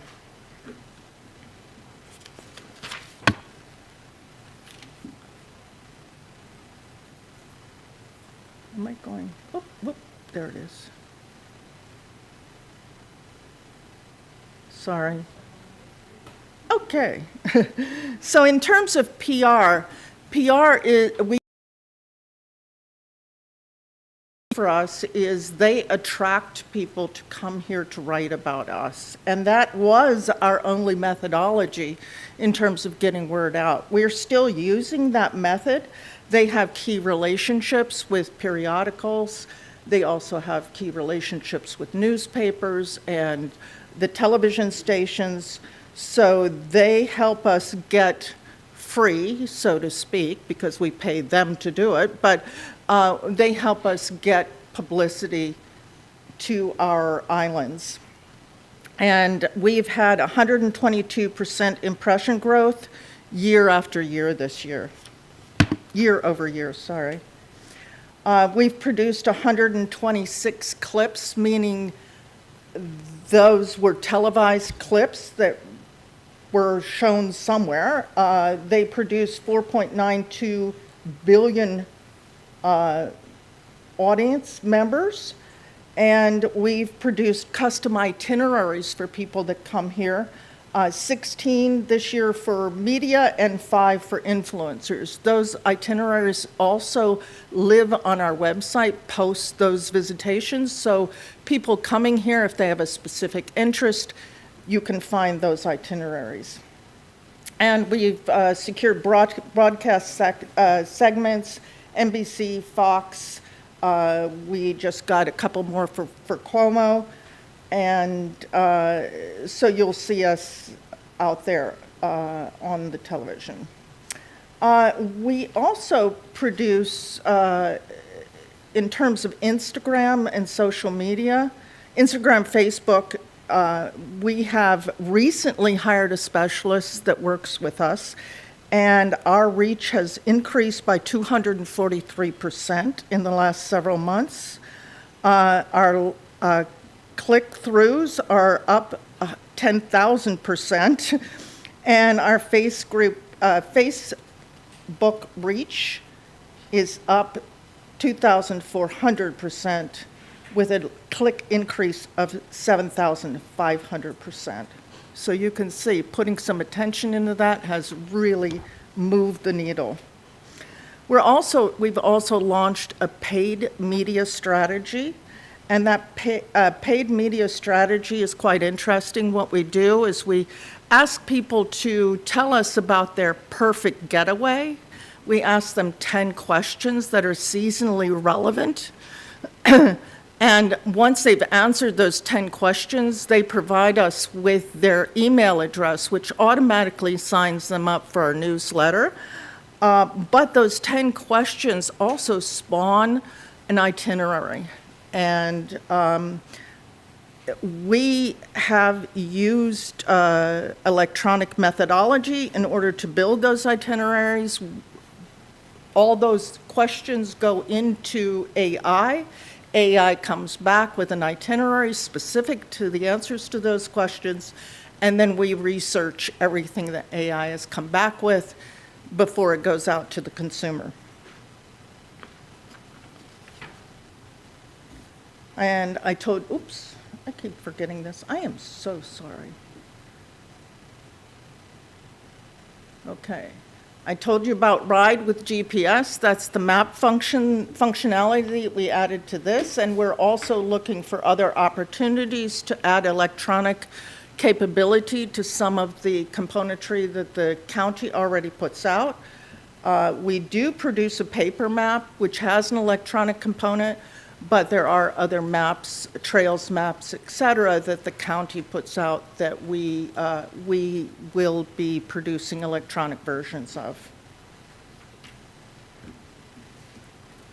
And then the Creative Services Department, I'm sure you've all seen the Trails Guide and the Heritage Guides that we put out. Those have been quite popular.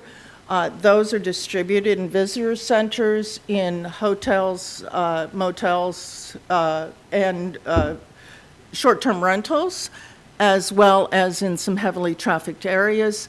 The purpose of those, specifically the Trails Guide, was to point out trails that are a little less used in the county so that we can spread out the visiting public so the same trails don't get overused. And so there's 24 lesser-known trails in there. And the Heritage Guide points out some of the points of interest that you might miss as a casual visitor to the islands.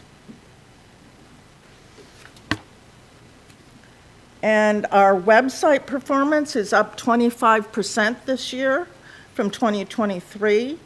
We had 361,000 users. with an average session duration of 4 minutes and 42 seconds. That's quite long. And we have a monthly newsletter that goes out to subscribership with a 17,000, almost 18,000 subscribers. And our website calendar is open to anyone to put events on that are relevant to tourism.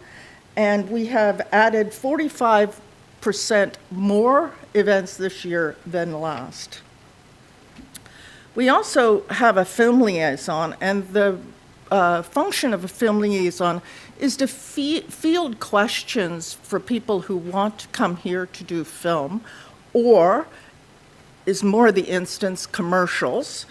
And we get quite a number of productions coming here, and we navigate them through the system of each municipality. Each municipality has different requirements. We build profiles of local resources that they can use. We also put on Washington Filmworks locations around the islands as well. Keep forgetting to do this. There we are. Okay, how long do people stay here? Always an interesting question. The average stay is 3.9 days, but you'll notice that 42.6% of people stay 6 or more days when they're here, so that's pretty long. And it's longer than most destinations have as an average stay. Our website, which has produced this year $13.98 million in return on investment. So the way we figure out return on investment is a new visitor is worth $37.17. And we had 376,000 new visitors. So that gave us our $13.98 million. And that's just from the website. And visitation by year and month, you can see that our the number of visitors is slightly down. However, the amount of money that they're bringing is up by 7% for this year. Most of Washington State is down slightly. We're up. We're still up. And we had 7 million visitor days. Now, a visitor day is if somebody comes here and they spend 2 days, that's 2 visitor days. So it's not individuals, it's by the number of people. So let me give you some numbers specific to Oak Harbor. What we did was we took all the residents out of the calculation for Oak Harbor. So there were approximately 6 million total trips for the period of 10/31/2020 through 10/31 of 24, with an average stay of 1.5 days for approximately 10,736 visitor days. And your top markets, oops, wrong way. Top markets, and these are, the impression would be that these people are coming to work here. We know they're not. These numbers reflect actual visitors. So your top markets or visitors are coming from Mount Vernon and Anacortes and Cedar-Woolley and Burlington. So that's really small print, but you have it in front of you. So you can see what your top markets are. 85.9% of those are repeat visitors, so they come back more than once. And the next slide is trips to Oak Harbor by distance and frequency. So obviously the shorter distance to get here, the more frequently someone comes here. But even at over 1,000 miles, 39% of people come back again. And by share of spending, Anacortes produces 13.1% of total share of spending, followed by Burlington and Mount Vernon. Seattle would be number 4 in that group.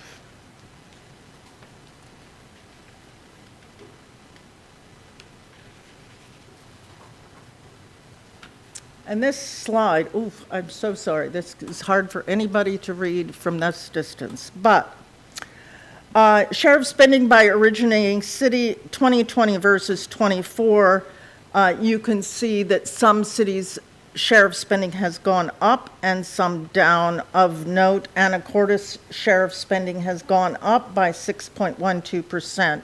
So that's substantial. It's almost doubled in that period of time. Tourism sales, excluding food. We did not include food because it's hard from a taxation standpoint to measure. Some food is taxed, some is not. So we took out food, but even taking out food, the total amount in Oak Harbor, and this is 2024 projected to its end, is $168 million. So that's how much is being spent here, attributable to tourism.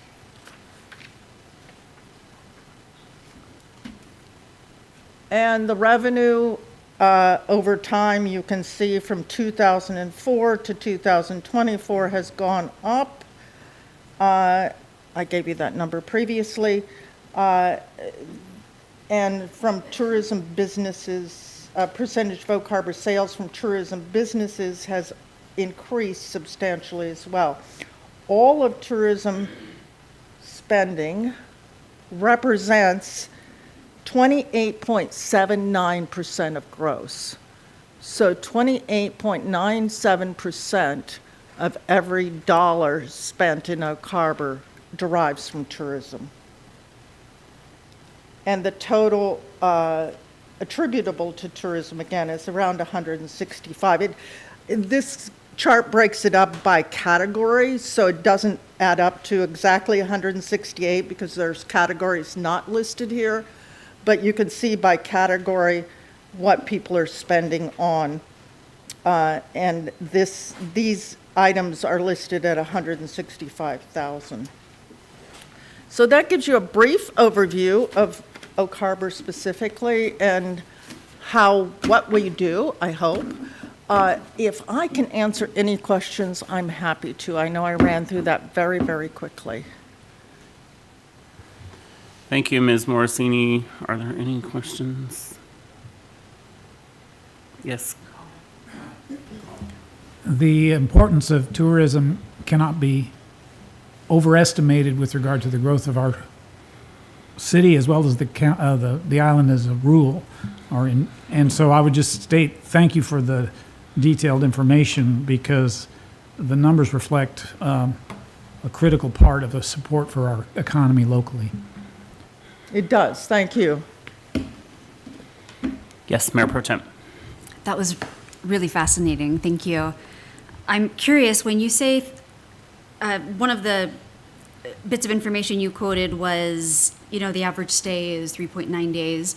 How do you aggregate that? What data are you pulling that from? How do you know how long people are staying? Datafy is one of the sources we use, and as I said, they use both GPS and credit card information.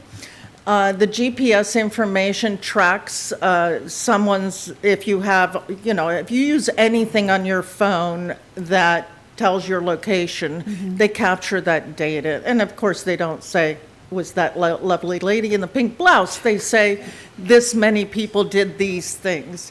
But they know where you originated from based on that GPS, and they know where you went and how long you stayed there based on the GPS data. Thank you. This is so interesting. I went to your website and it's really robust. In fact, the first thing I thought was, wow, this website looks really expensive.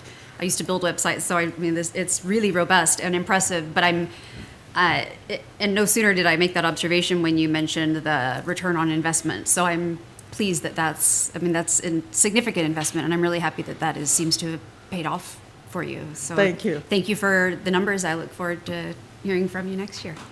Thank you. Yes, Councilmember Wiesner. Thank you, Mayor. Yeah, I just wanted to comment, I served on your board for 3 years prior to Councilmember Stuckey stepping up, and one thing I've found about the organization is when you guys set your mind to something, right, it was very purposeful.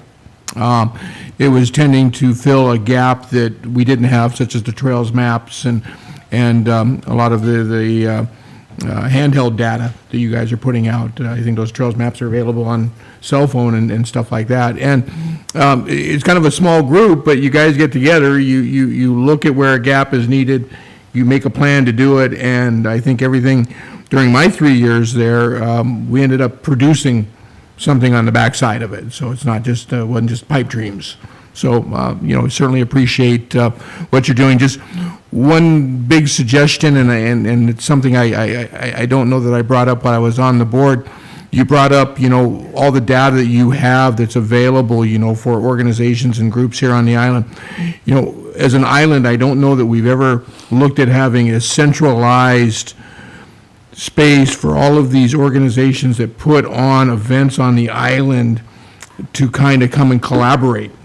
And, you picture having a meeting at the beginning of each year, trying to bring, because of course you guys bring together the big calendar, right? Your calendar is probably the most extensive calendar of the events going on, because you go out and search for those items to put on that calendar, right? And we also look at all the people who receive LTAC funds, and that's how we derive a lot of the information as well. And we can track whoever received LTAC funds.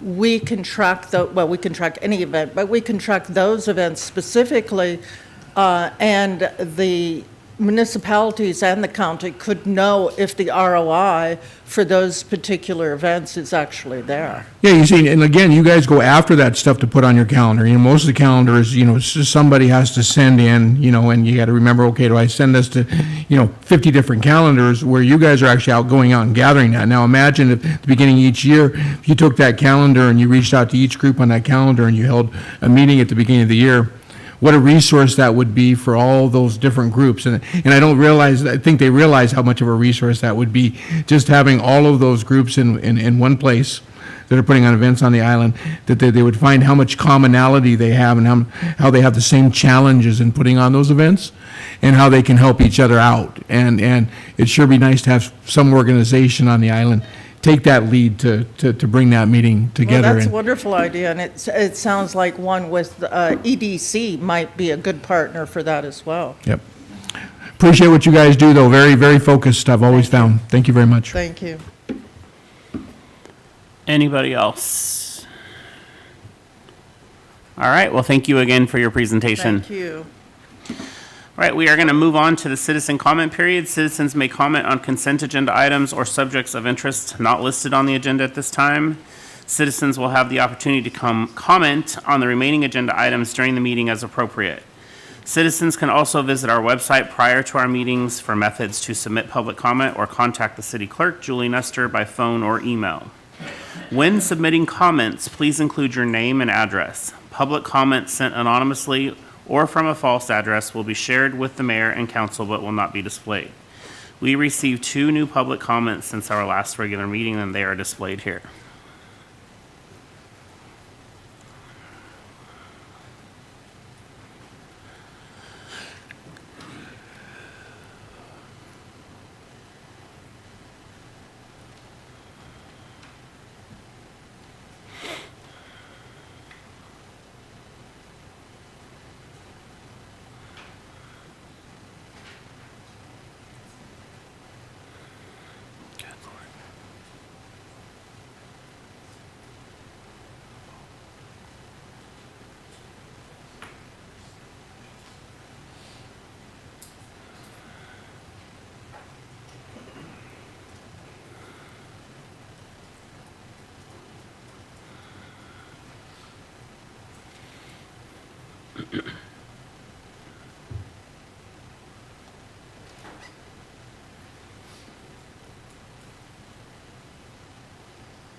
All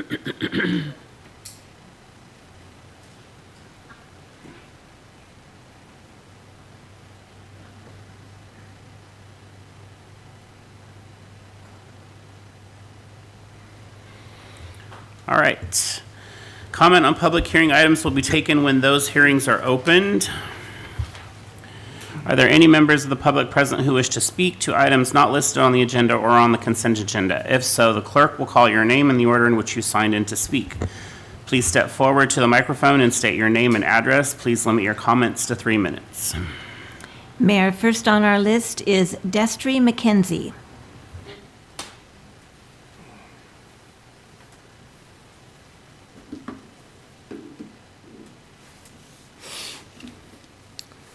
Yeah, my name is Destry McKenzie. I reside here in Oak Harbor. I want to readdress a 19 November council meeting that I previously discussed with you guys.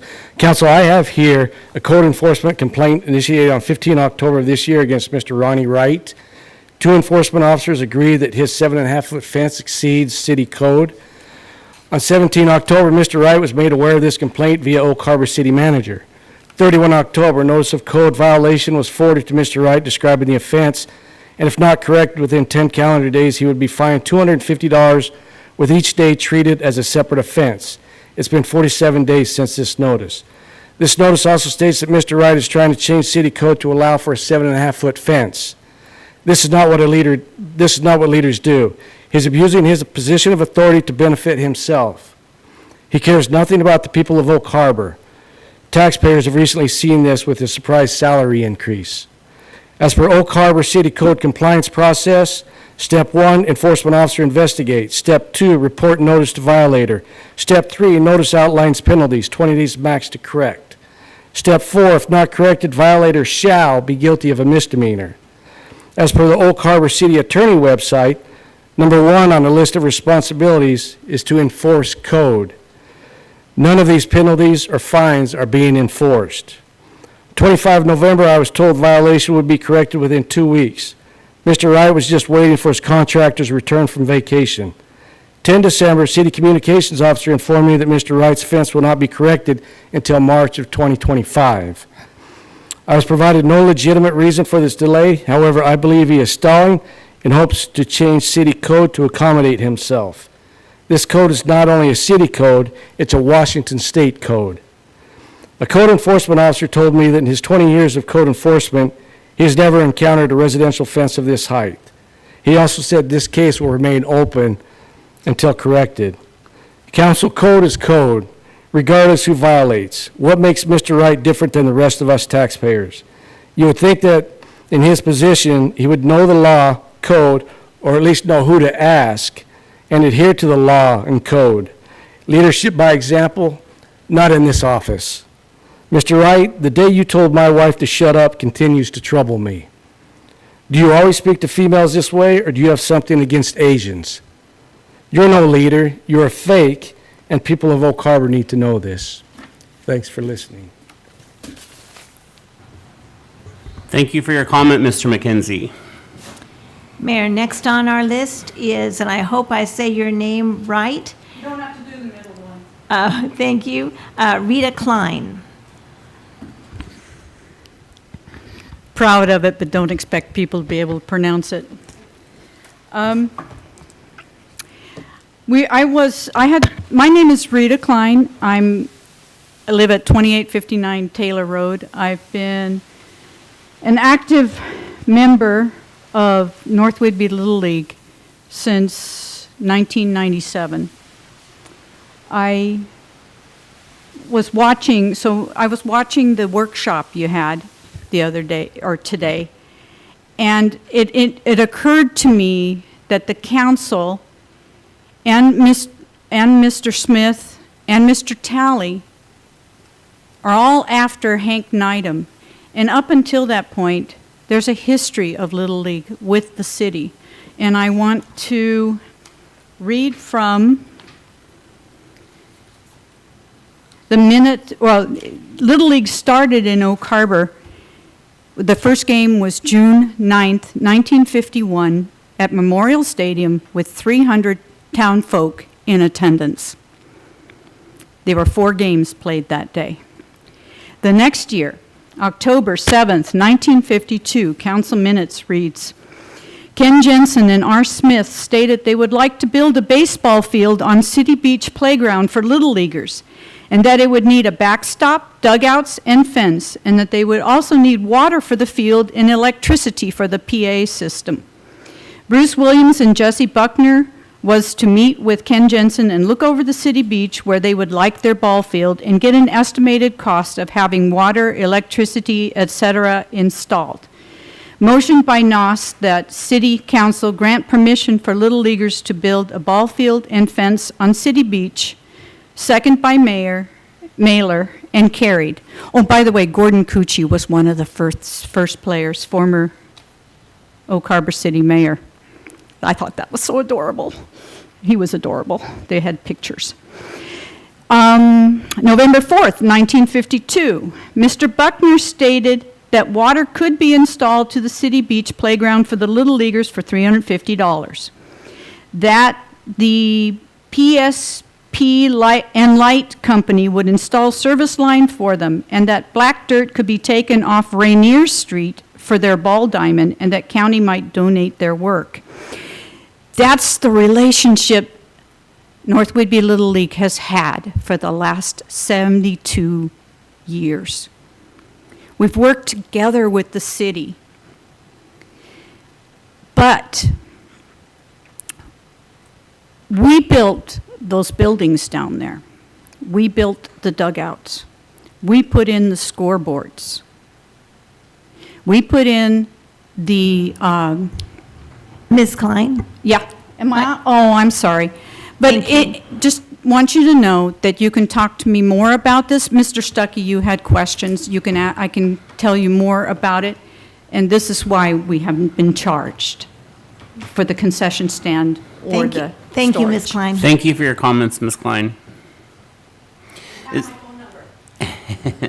Is there anybody else here with us this evening that would like to step forward and make comment that did not sign up to make comment? We have two more. Oh, that I'm signed so up. sorry. Yeah. I didn't know that. Next is Tim Stoker.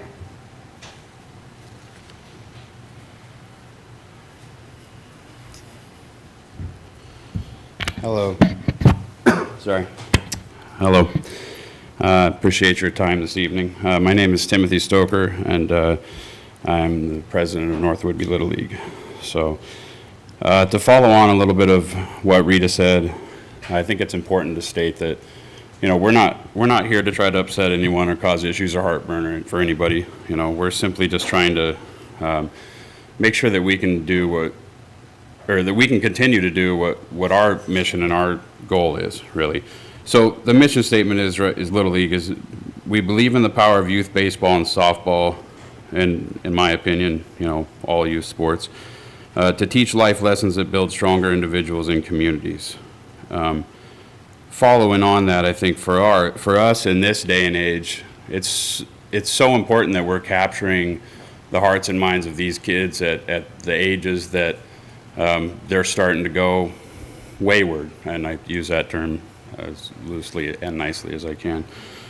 I think it's important because if you can grasp a kid's attention, get their heart and mind, and get them to be passionate about something at a certain age, I think there's a lot of research out there that shows that passion is the driver behind them, which keeps them busy, and we all know what idle time does.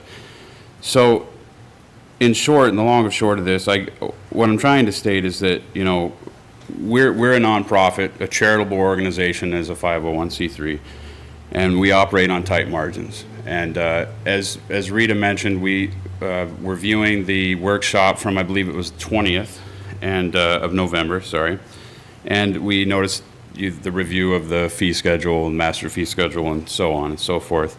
And in doing that, I just wanted to make sure that there were a few clarifications. You know, we were told that we would be worked, or that the city would work with us on this.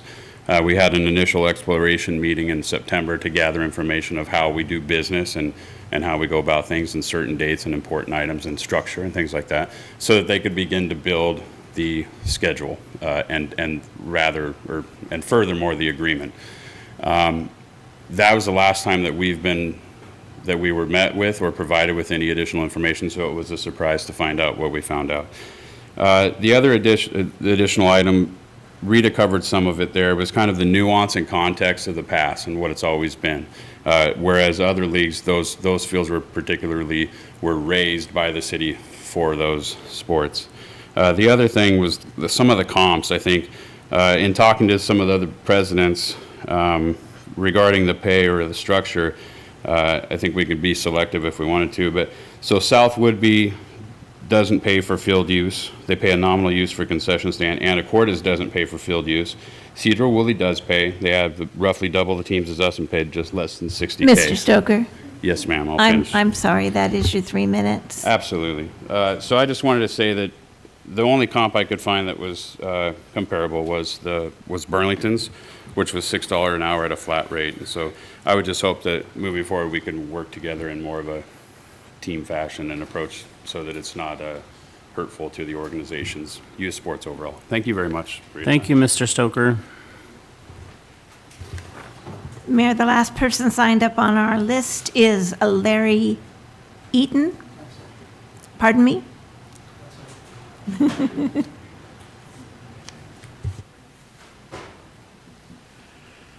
Good evening, Council, and thank you very much for all that you do. And listening to the candidates who applied for this position, I have to tell you, I was so impressed with all of them. And I was so pleased to hear that they're going to run against some of you on this council because they're very qualified people. And I'm glad I didn't have to sit in that executive council and decide who was probably the favorite among them, because they were all very, very good. And I laud them for what they do. My presentation tonight is more in the form of questions. And so I would hope that in asking my questions that council will ensure that somehow I receive responses to those the questions that I ask, so I don't have to take them any further than the council. And I would think that is probably important information for you as well. First thing I'd like to ask, when I go out into my yard and I hear this voice clear over, it sounds to me like it's coming on the other side of town from me. By the way, I live at 429 Southwest Dyer Street. Anyway, I hear this loud voice, but I can't make out what it's saying. And I'm wondering if it's an emergency kind of presentation or if it could be used as an emergency presentation. And if it is, it's very one-sided. The people on one side of the town are lucky to hear it, and over where I live by the intermediate school, I can't make out what it's saying. So my question is this a system to warn citizens about an impending problem, maybe even a crisis? And if it is, I would hope that it can be repaired. It can be fixed, it can be adjusted so that I can hear it on both sides of town. So that's one of my questions. The other thing I would like to bring up is there a plan in place for emergency evacuation of the island, notably Oak Harbor, but of the island, in the event of some kind of tragic event? And what comes to my mind more than anything else, and I would hope that I don't have to school the choir here, that we are having some really, really serious fires, not just across not just in the state of Washington, but there's an adage that California is burning. But it's not just our nation that's experiencing these kinds of crises. These kinds of crises that we're dealing with here in our own country, in our own state, in our own region, they're happening all over the world. And it's because of climate change. It's because of the disaster that's involved with the kinds of things that we've been doing with our climate. So my question to you is, and I would hope that I can get an answer to it, is there an emergency evacuation plan for the citizens of the island, for the citizens of Oak Harbor? And if there is, what is it? Because I don't know what I'm supposed to do in the event of emergency except run like hell. Thank you, Mr. Eaton. Thank you.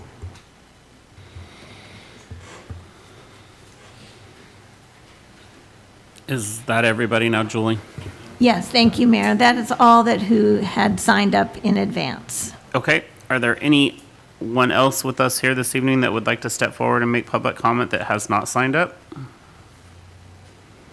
All right, hearing no one else who wishes to speak at this time, we'll close public comment and we'll move on to our consent agenda. Staff has presented the listed consent agenda items, all of which were included in the meeting packet. Are there any objections or changes to the consent agenda? Nope. All right, hearing none, may I hear a motion to approve the consent agenda? Oh, yes, Councilmember Wittgenstein. I move we approve the consent agenda as presented. We have a motion to approve the consent agenda as presented, seconded by Councilmember Morrow. Any further discussion before I call for a vote? Morrow. Oh, it's new. I'm getting used to it. All right, hearing none, all in favor, raise your right hand. Passes unanimously. Thank you very much.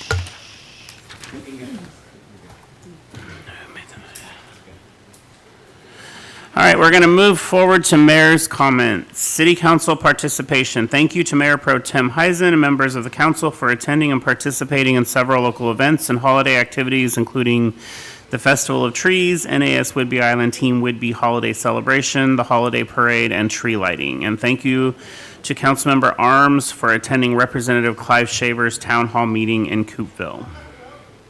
Thank you to city staff as we continue to close of this year. I would especially like to thank our staff for all that they do. We who sit here at the dais make the rules and set the policies, but our staff does the work to implement them. They are outstanding, and I know the council joins me in appreciating each of you and the work you do. City office closures. City offices will also be closed on Wednesday, December 25th in observance of Christmas Day, and on Wednesday, January 1st in observance of New Year's Day. Garbage collection will move to the next day for both closures. The center, Oh.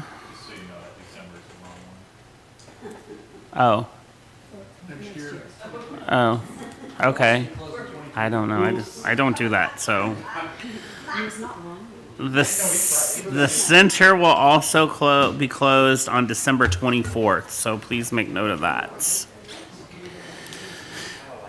On a personal note, first year in office, I'd like to thank everyone for their support in my first year of office. There are as many opinions as there are people in our community. Everyone has a voice. I encourage you to participate and learn about the issues, and most of all, to treat others with kindness and respect.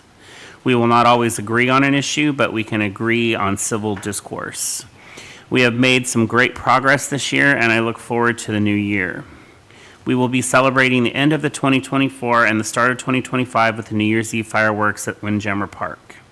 With that, I would like to turn it over to council for their comments at this time. Mayor Pro Tem.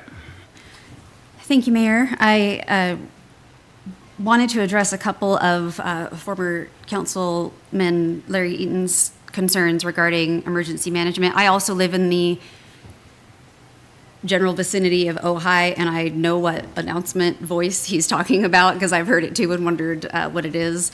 I have always just assumed it was a school announcement. Or the seaplane base.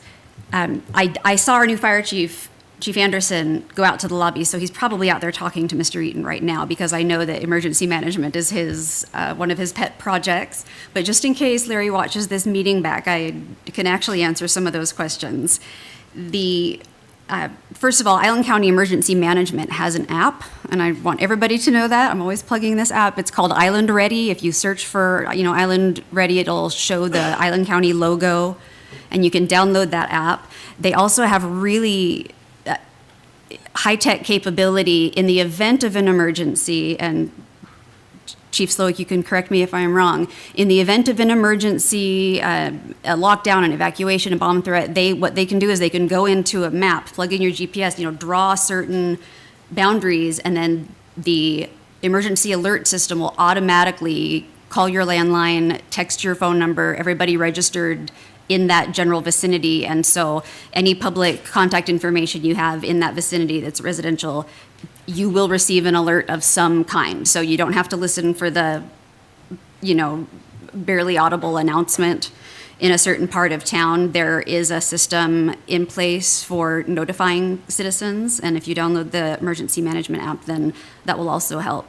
In terms of specific evacuation, et cetera, plans, I know that in talking to our new fire chief, that having emergency management has always been the purview of Island County, and it's just been very cooperative. But I think there's going to be a more concentrated effort to get some details nailed down for Oak Harbor specifically, which is really important. So just kind of keep your eye on this space, because I'm hoping that we will have some more concrete information coming forward in the very near future. So thank you, Mr. Eaton, for your questions and your concerns and for paying attention. And I hope that was helpful. Thanks. Thank you, Mayor Pro Tem. Councilmember Stuckey. Here it was on the Island County Emergency Management website, ready to give the same, so you beat me to it, but there are plans online.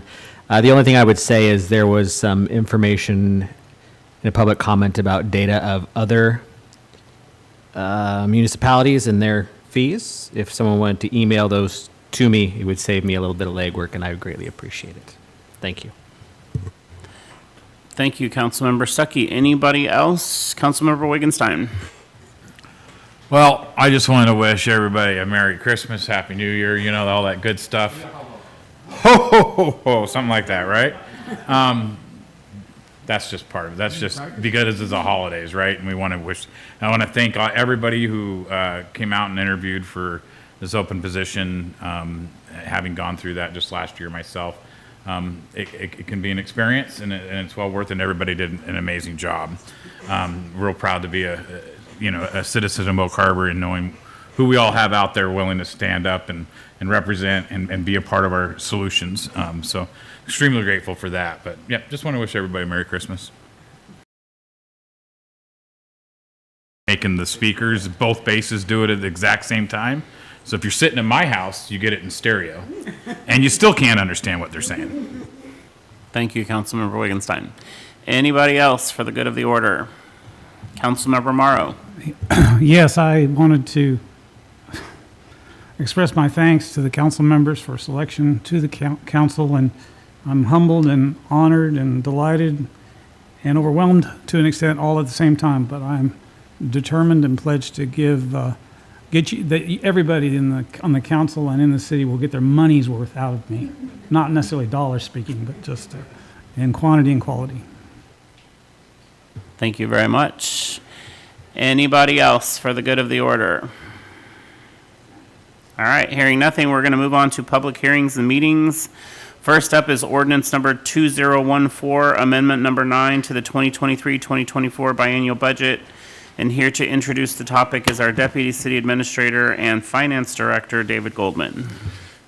Good evening, Mayor, council members, David Goldman, Deputy City Administrator, Finance Director. This is the 9th and final budget amendment of the 2023-24 biennial budget. This is mainly an end-of-the-year true-up budget amendment and adjustment that takes into account prior city council actions and annual grants that have occurred year to date. So we have a list of items that are contained in your agenda packet and also on the screen in front of you. So for the budget amendments, there's a few previous city council approved items. The first one is about $20,000 use of law enforcement vehicle pursuit grant funds for the purchase of vehicle pursuit technology and training. There's about $5,100 use of shop facility funds for the installation of mobile air monitoring station, and about $400 of that will be used for electricity, which will be reimbursed from rental income with the Northwest Clean Air Agency. About $24,000 use of available fire bond investment earnings to fund amendment number 1 to the contract with Carletti Architects, who is the architect on the Fire Station 82 job. The list continues. Previous city council approved items, about $40,500 use of economic development reserve funds to fund the Habitat for Humanity housing fee waivers. About $25,000 use of criminal justice something grant funds for officer wellness programs. We also have a recurring annual grant, $25,000, use of fire grant funds for the purchase of bunker gear. These are some adjustments. Adjustments are a little different than amendments. Amendments increase the total amount of a fund, where adjustments just move appropriation around within the fund. So the first one up here is $14,000, use of general fund to ending fund balance to fund the Skidoo contract. $95,000, use of technology fund ending net position to fund Panasonic laptops for the police department. And $38,000, use of shop facility funds ending net position for the purchase of a 2024 Ford Bronco Sport. There's some new and previously discussed items that are adjustments. We have $65,000 use of general fund ending fund balance to partially fund the former city administrator's contractually obligated costs, and almost $200,000 use of water fund ending net position to fund Anacortes water rates through the end of 2024. And we did talk a little bit about this during the budget process, how it's going to look for 25 and 26. So this is a fund balance overview, budgeting ending fund balance summary. I put this chart together to show the impact on budgeted ending fund balance before and after. Fund 001 is general fund, 401 is water, 505 is the IT tech fund, and 510 is the public works fund. Here's your budgeted fund balance before and after each one of these items come. You can see how it looks after. So I guess the total use, $10,874,500 in those four funds for budgeted fund balance or net position, and looks like about 300,000 or so is utilized in those four funds for these different items. This right here is incorrect. This is not a budgeted ending fund balance summary. It's a carryover from the previous slide. This is the total fund. This is everything in the fund for general fund, for the general fund capital project fund, and for shop facility fund. This is the previous 2-year budget. It's a biennial budget, so there's your total for the general fund over 2 years, capital project fund, and shop facility fund over 2 years. These are the amendments amount. This is the amount that's increasing in these total budgets.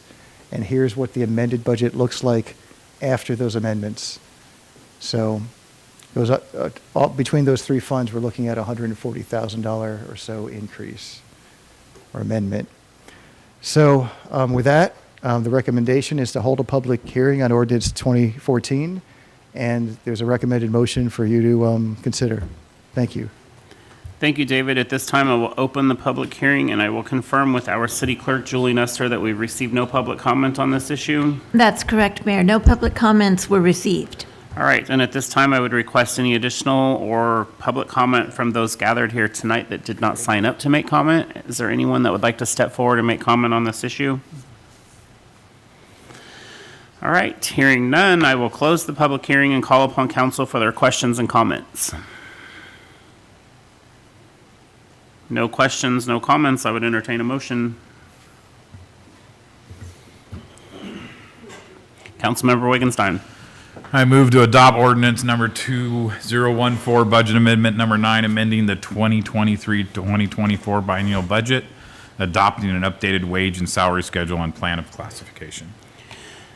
Councilmember Morrow.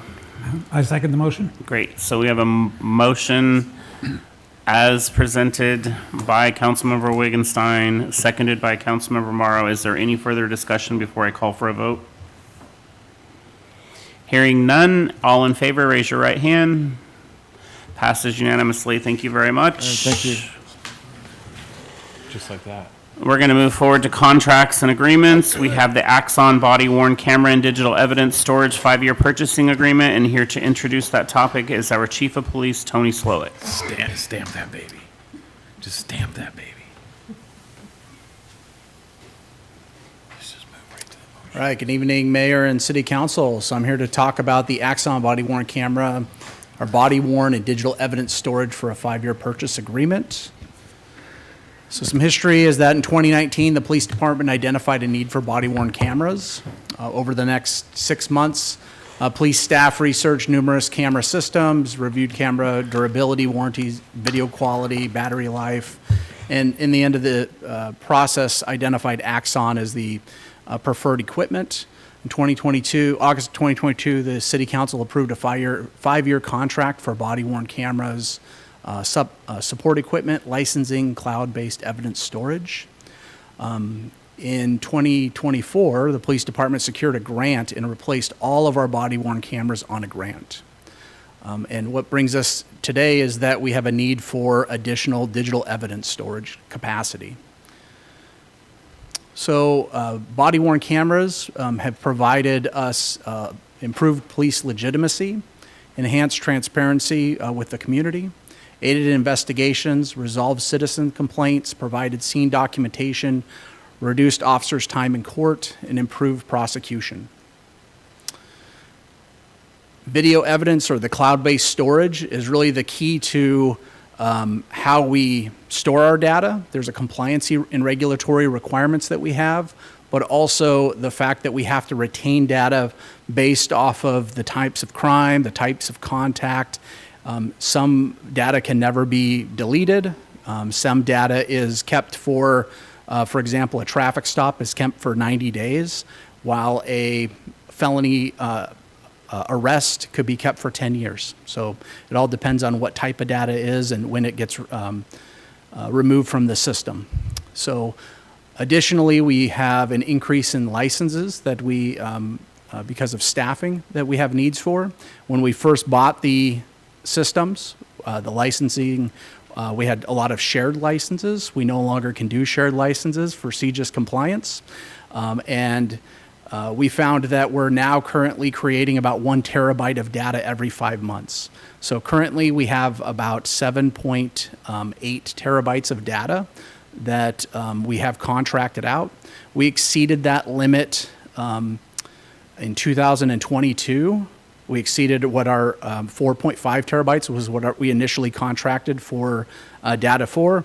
Exceeded that in 2022. We exceeded again in 2023, and now in 2024 we're up to 7.8 terabytes. We exceeded that limit in October, and Axon has allowed us to continually just build up our data, knowing that we're looking at a new contract. Part of that data storage as well is we have a need for being able to put our drone videos in a cloud server. We currently put it on thumb drives. We need to be able to start putting our digital evidence from crime scenes in a cloud server, because the current system that we're using through dispatch can no longer support us being able to put that information in there. So this is what we're trending right now. The yellow or the gold line is what our current amount of data storage is. The lighter colored line is where we're currently at for storage. And as we look at our projections for 2025, it jumps up drastically for our need for digital evidence, like camera photographs and those type of things, interview room video, and also drone video. So the cost for this 5-year agreement is $191,864.76. It's broken over a 5-year period. We do, because we are, the recommendation, if we do sign this agreement, we would be ending our old agreement early. We do get a credit of $16,265, which is applied to that first year's payment. Additionally, we secured a $30,000 grant this year that will be applied and has to be used in 2025 and 2026. And the police department budgeted $25,000 in 2025 and $25,000 in 2026 for the cost of digital evidence storage and licensing. So we are able to pay for it in this next 2-year budget cycle. Finally, the procurement is under a contract, the Omnia Partners contract, and so we are getting the contracted rate, so we don't have to go, it's not a sole source, and we don't have to go out for bid as well.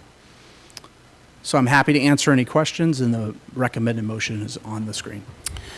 All right, thank you, Chief. I will confirm with our city clerk, Julie Nestor, that we received no public comments on this issue. That's correct, Mayor. No public comments were received. And I would like to ask those here present this evening if you would like to step forward at this time and make public comment on this issue. All right, hearing none, I will call upon council for their questions and comments at this time. Councilmember Wiesner. Thank you, Mayor. Yeah, thanks for that, Chief. Of that 191,000, I noticed that it's for storage and related user licenses. How much of that is the actual storage cost versus, I'm not going to hold it to you to the penny. I mean, it's like 50/50. No, it's mostly the storage cost. Yeah, the annual user license is for each officer and police support person. I don't have it off the...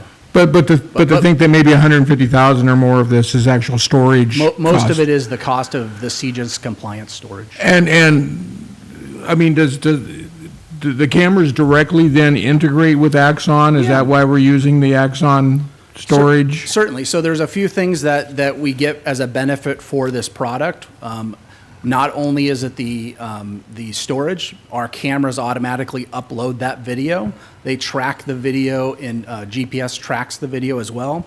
We have the ability to live feed into the officer's camera if it's activated. That is a feature that is on the cameras. We have not been using that, but that is a feature we could choose to use.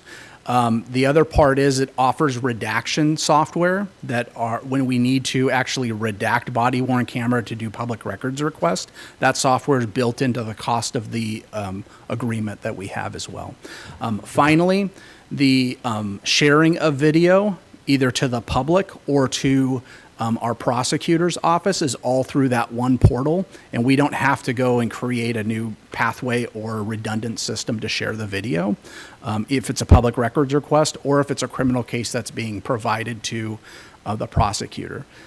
Because we are expanding our video to unlimited data storage, so this is the maximum of what we could have, we actually are looking at reducing the amount of labor time that our record staff will have in transferring that case information, that digital video case information, to the prosecutor, which is now all stored in our records management system and has to be individually pulled out and uploaded up to the system. So by having it in the Axon system, it makes it very user-friendly. And I take it part of the Axon system is actually cataloging and correlating so that because this is hot storage, right? I mean, meaning hot storage that you can go in and access this stuff live time. There's ways to, go to a date and a time and a specific officer, all of that. 100%. And I assume this is something that's accessed quite often. It looked like daily. We integrate with this system in its current form and in limited data that we currently have. Every officer interacts daily with it. So we are looking at ways to make sure that we can get our other data into the same system so it's easily trackable. And the other part is making sure that we know what data we have. We can provide it to citizens during public records requests. We can provide it to prosecutors on case investigations or citizen complaints. That we have all that data there.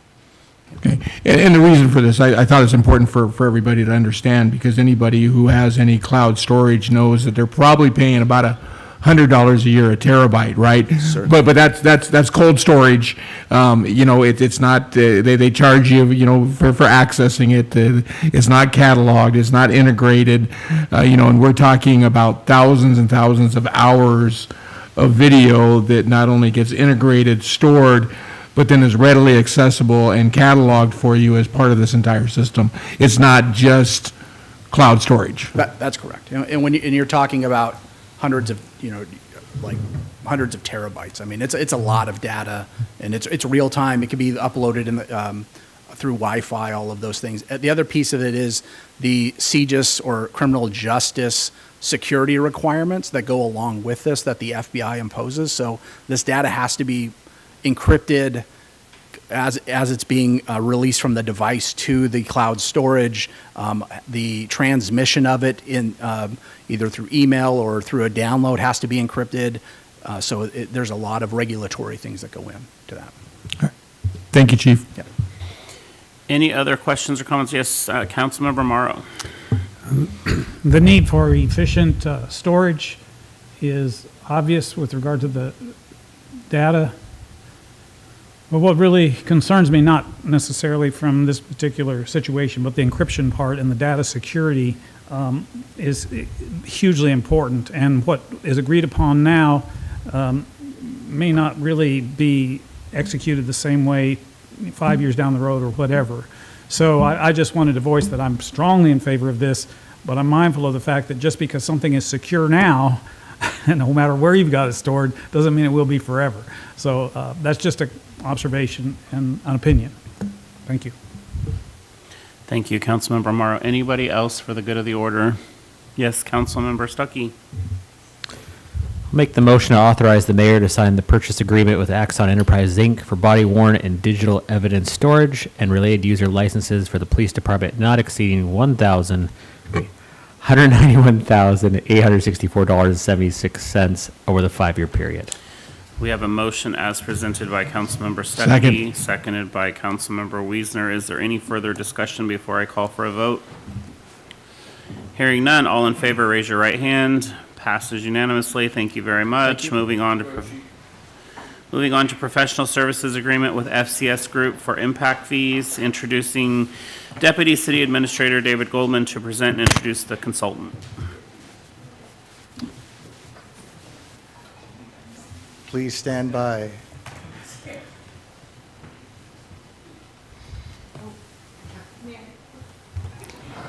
Mayor, we need a motion to extend the meeting past 9 p.m. Oh. I make a motion, we extend past 9. Second. We have a motion to extend past 9 by Councilmember Wigginstein, seconded by Councilmember Stuckey. All in favor, raise your hand. Oh, I'm with you. Passes unanimously.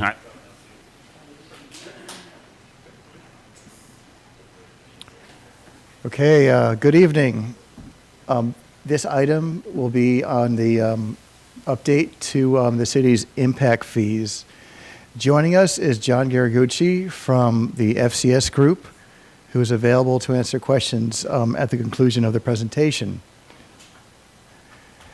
So, for those of you who might be brand new to City Council, who aren't familiar with some of these revenue concepts and haven't sat through my illustrious primers, impact fees are one-time charges assessed by a local government against a new development project to help pay for new or expanding public capital facilities that address the increased demand for services created by that development. Public streets and roads, as well as bicycle and pedestrian facilities that were designed with multimodal commuting as an intended use, is one type of impact fee that's permitted by the state. As you can probably tell, I'm reading directly from the state law. Publicly owned parks, open space, and recreational facilities. Impacts to damage to city property by our school facilities and fire protection facilities. Oak Harbor utilizes 2 impact fees to help pay for new and expanded capital facilities. We have parks impact fees and transportation impact fees. The city's parks impact fee was initiated in 1996 and was updated 10 years after that in 2006 via a study, and the rate that we collect on park impact fees has remained the same for the past 18 years.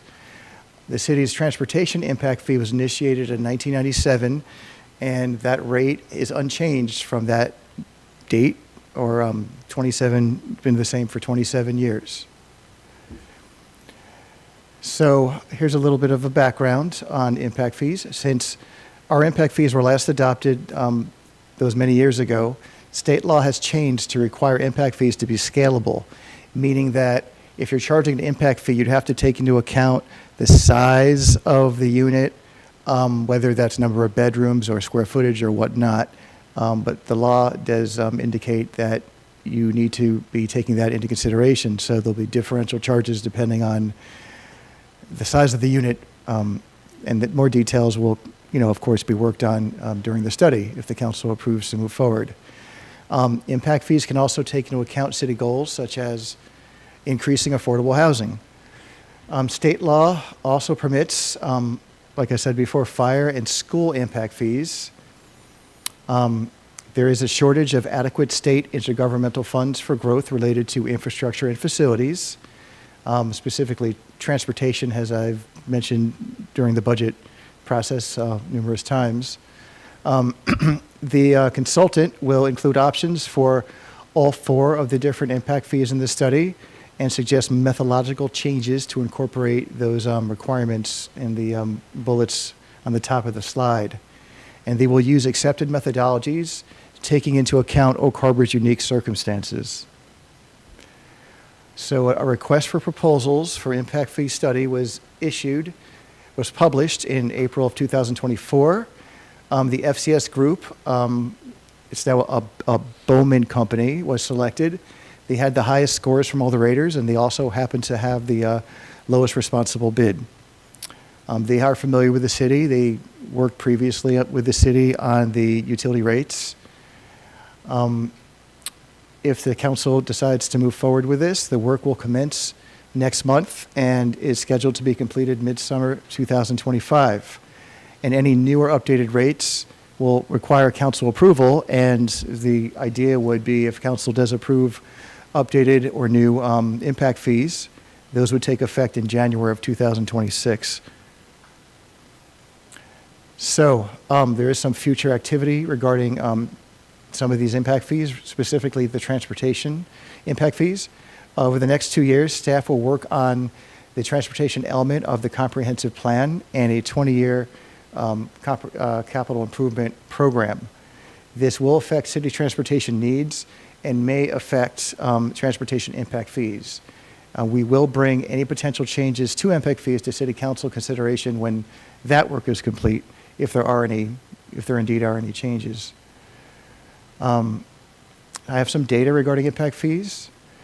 So I went ahead and looked at the Association of Washington Cities fee survey to take a look at what other cities throughout the state of Washington have for impact fees.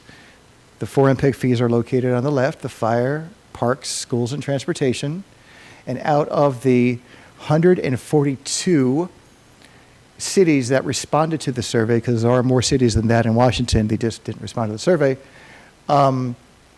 you can see that between 19 and 53 cities have some sort of impact fee. And of the cities that have an impact fee, their average population is around 29 or 30,000 in population. For the ones that don't have an impact fee, they tend to be lower in population. And I did a little percent comparison between populations. So the average population is between 2 and 3.4% greater for those that do have impact fees than those that don't. And as you know, the city of Oak Harbor has about 25,000 folks, so we probably fit closer into these cities than these cities. Table 2, the per single family unit impact fee by category compared to Oak Harbor. So we don't have fire or school, so that's pretty much not applicable. But I did pull up the cities that have these particular impact fees.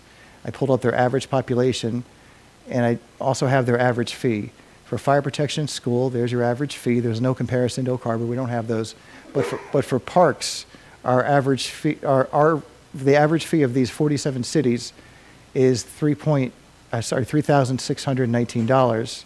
That compares to Oak Harbor's, this thing's died. This compared to Oak Harbor's fee of $1,673, or 216% higher. For transportation, the average fee is about $5,400. Ours is $907. This is just looking at single-family units. I wanted to have an apples-to-apples comparison because we do charge differential fees for commercial, but I wanted just to use a baseline, which was a single-family home.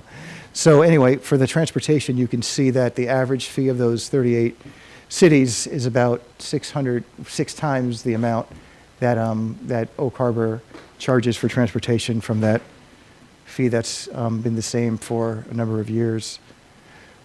So the last table, table 3, would be what potential hypothetical revenues would be if the city of Oak Harbor in 2023 charged that average fee as opposed to what we actually charged.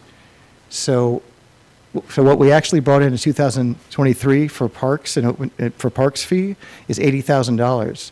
If we would have had, hypothetically, of course, that average fee, we would have brought in about $173,000 to be used for parks and recreational improvements.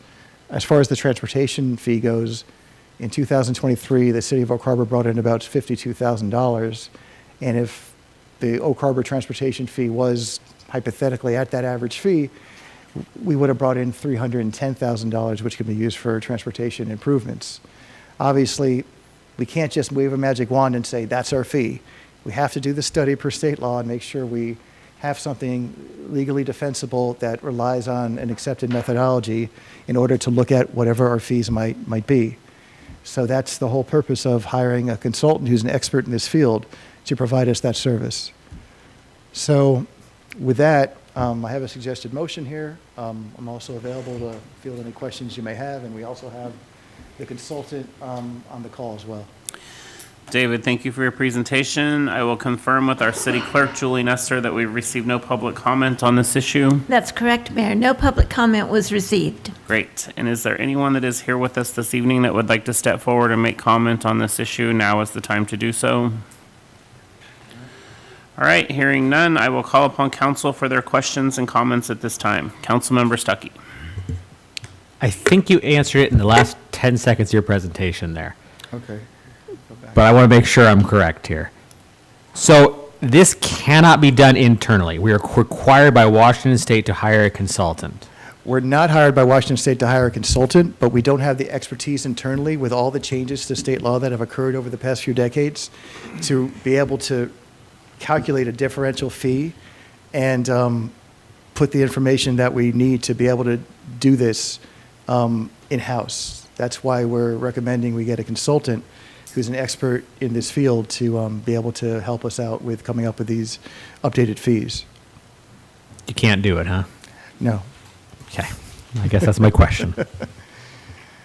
Thank you, Councilmember Stuckey. Anybody else? Yes, Councilmember Morrow. Thank you for that update. Mr. Goldman, I was debating or thinking with regard to the fair value of a fee as opposed to the actual costs. And I understand that we don't have the crystal ball to read into every detail about contractors and so forth, but do you have any comments to make with regard to the fair value of fees versus what is actually being paid for? Well, what we could do with the fees, once we get the results back from the consultant, we don't necessarily have to charge like the maximum. We can look at it. We could look at the fees in terms of what our policies are for encouraging affordable housing, for example, for seeing how we want to scale the fees depending on the size of the units.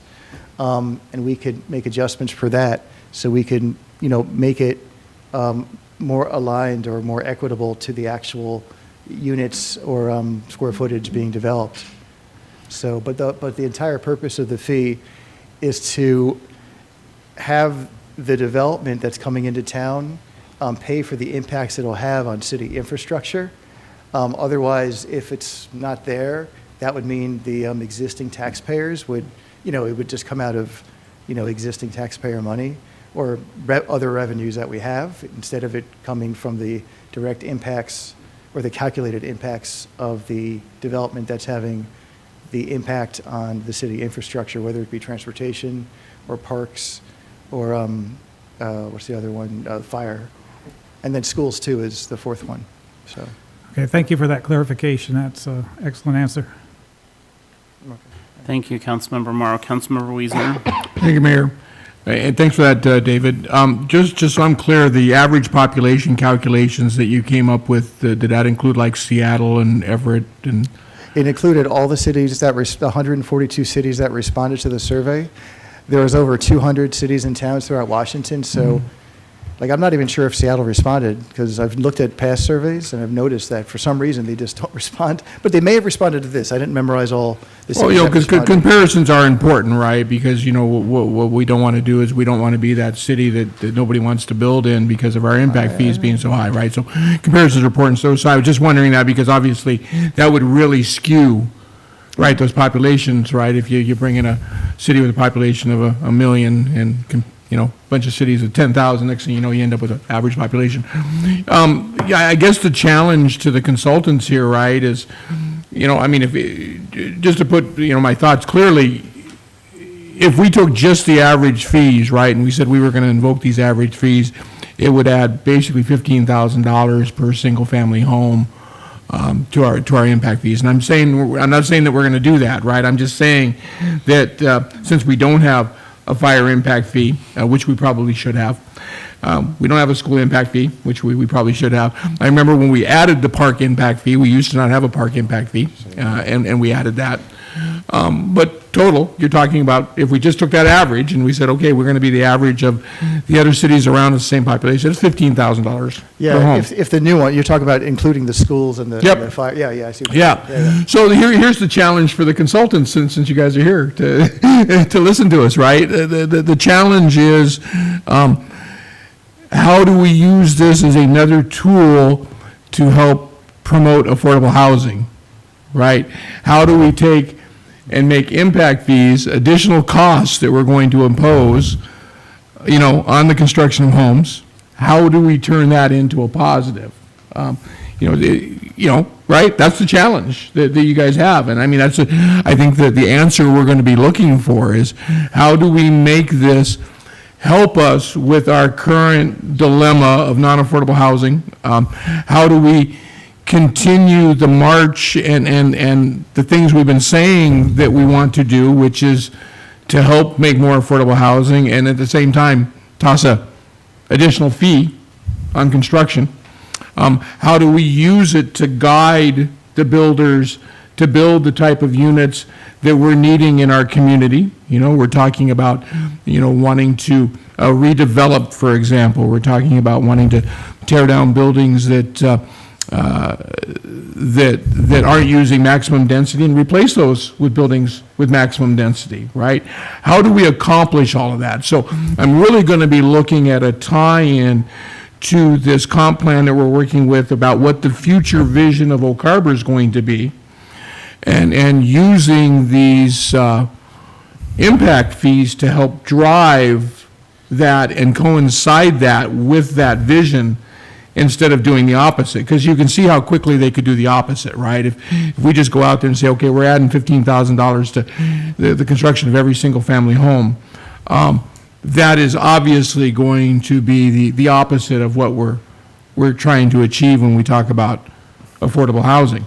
And we'll be directing them to provide options so it's scalable, and also to take into account our policies regarding affordable housing. We may need to look closer at our policies too, to specifically encourage, I think we're going through that process as well.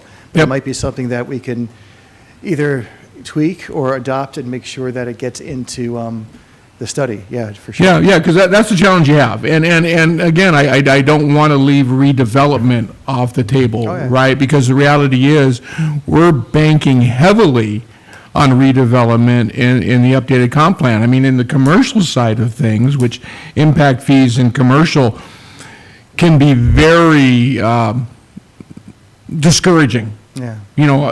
For a commercial builder. I mean, the impact fees can add up to hundreds of thousands of dollars.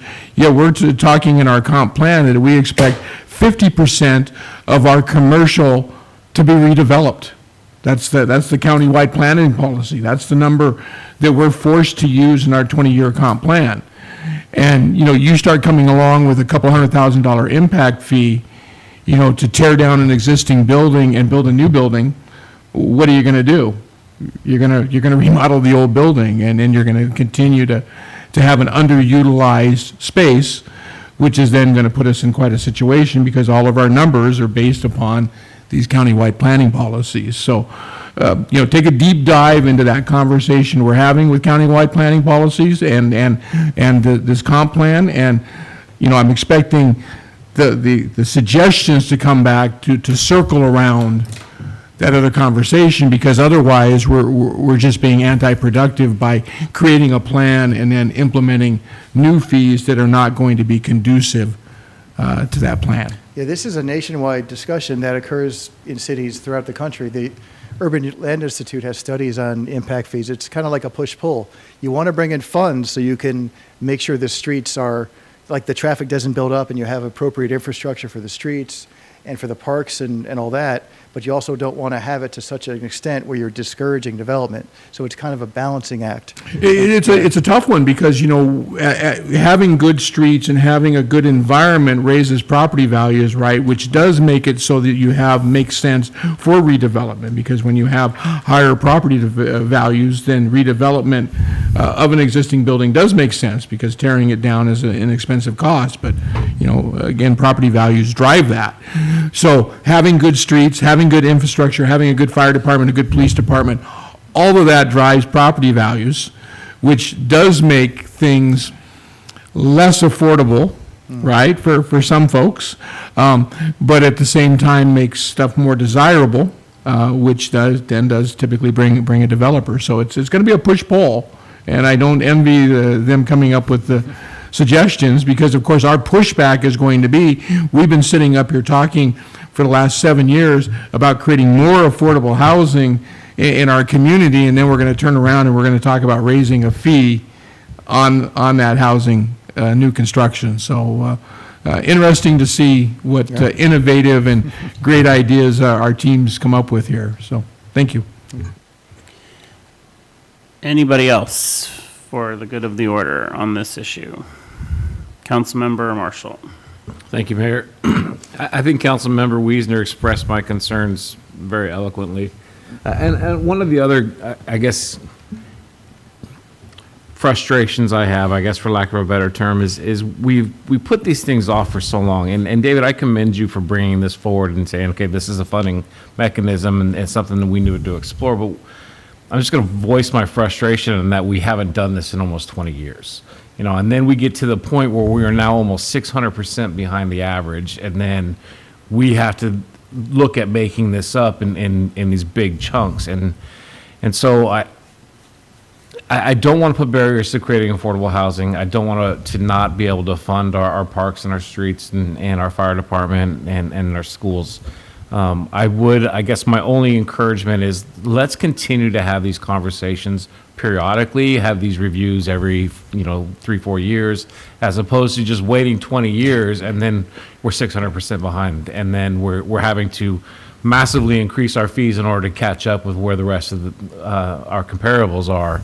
And then thus putting a burden on construction, putting a burden on our developers and creating barriers to affordable housing. We could definitely have the discussion at what level. I mean, they might find that this is like the 100% level, but maybe we want to talk about a different way to phase that in, or maybe we just don't go to that level. It's right. It'll be a bunch of scenarios that they'll work up and then they'll be providing to us. And it won't just be like a study where they're like, this is it, we're done, take it or leave it. It'll be an interactive type of discussion. We'll Sure. be bringing this in phases to workshops to get input and to provide the methodology that we're utilizing in order to come up with the fees that they're developing. So.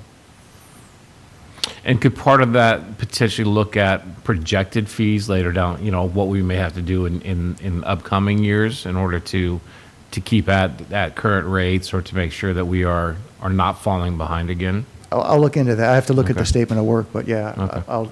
I'll see if we can get that done, the projection. Yeah. Okay, thank you. Anybody else? Yeah, Go for it. I move to approve the professional services agreement between the City of Oak Harbor and FCS, a Bowman company, for an impact fee study to be conducted in the amount of $69,620. Second.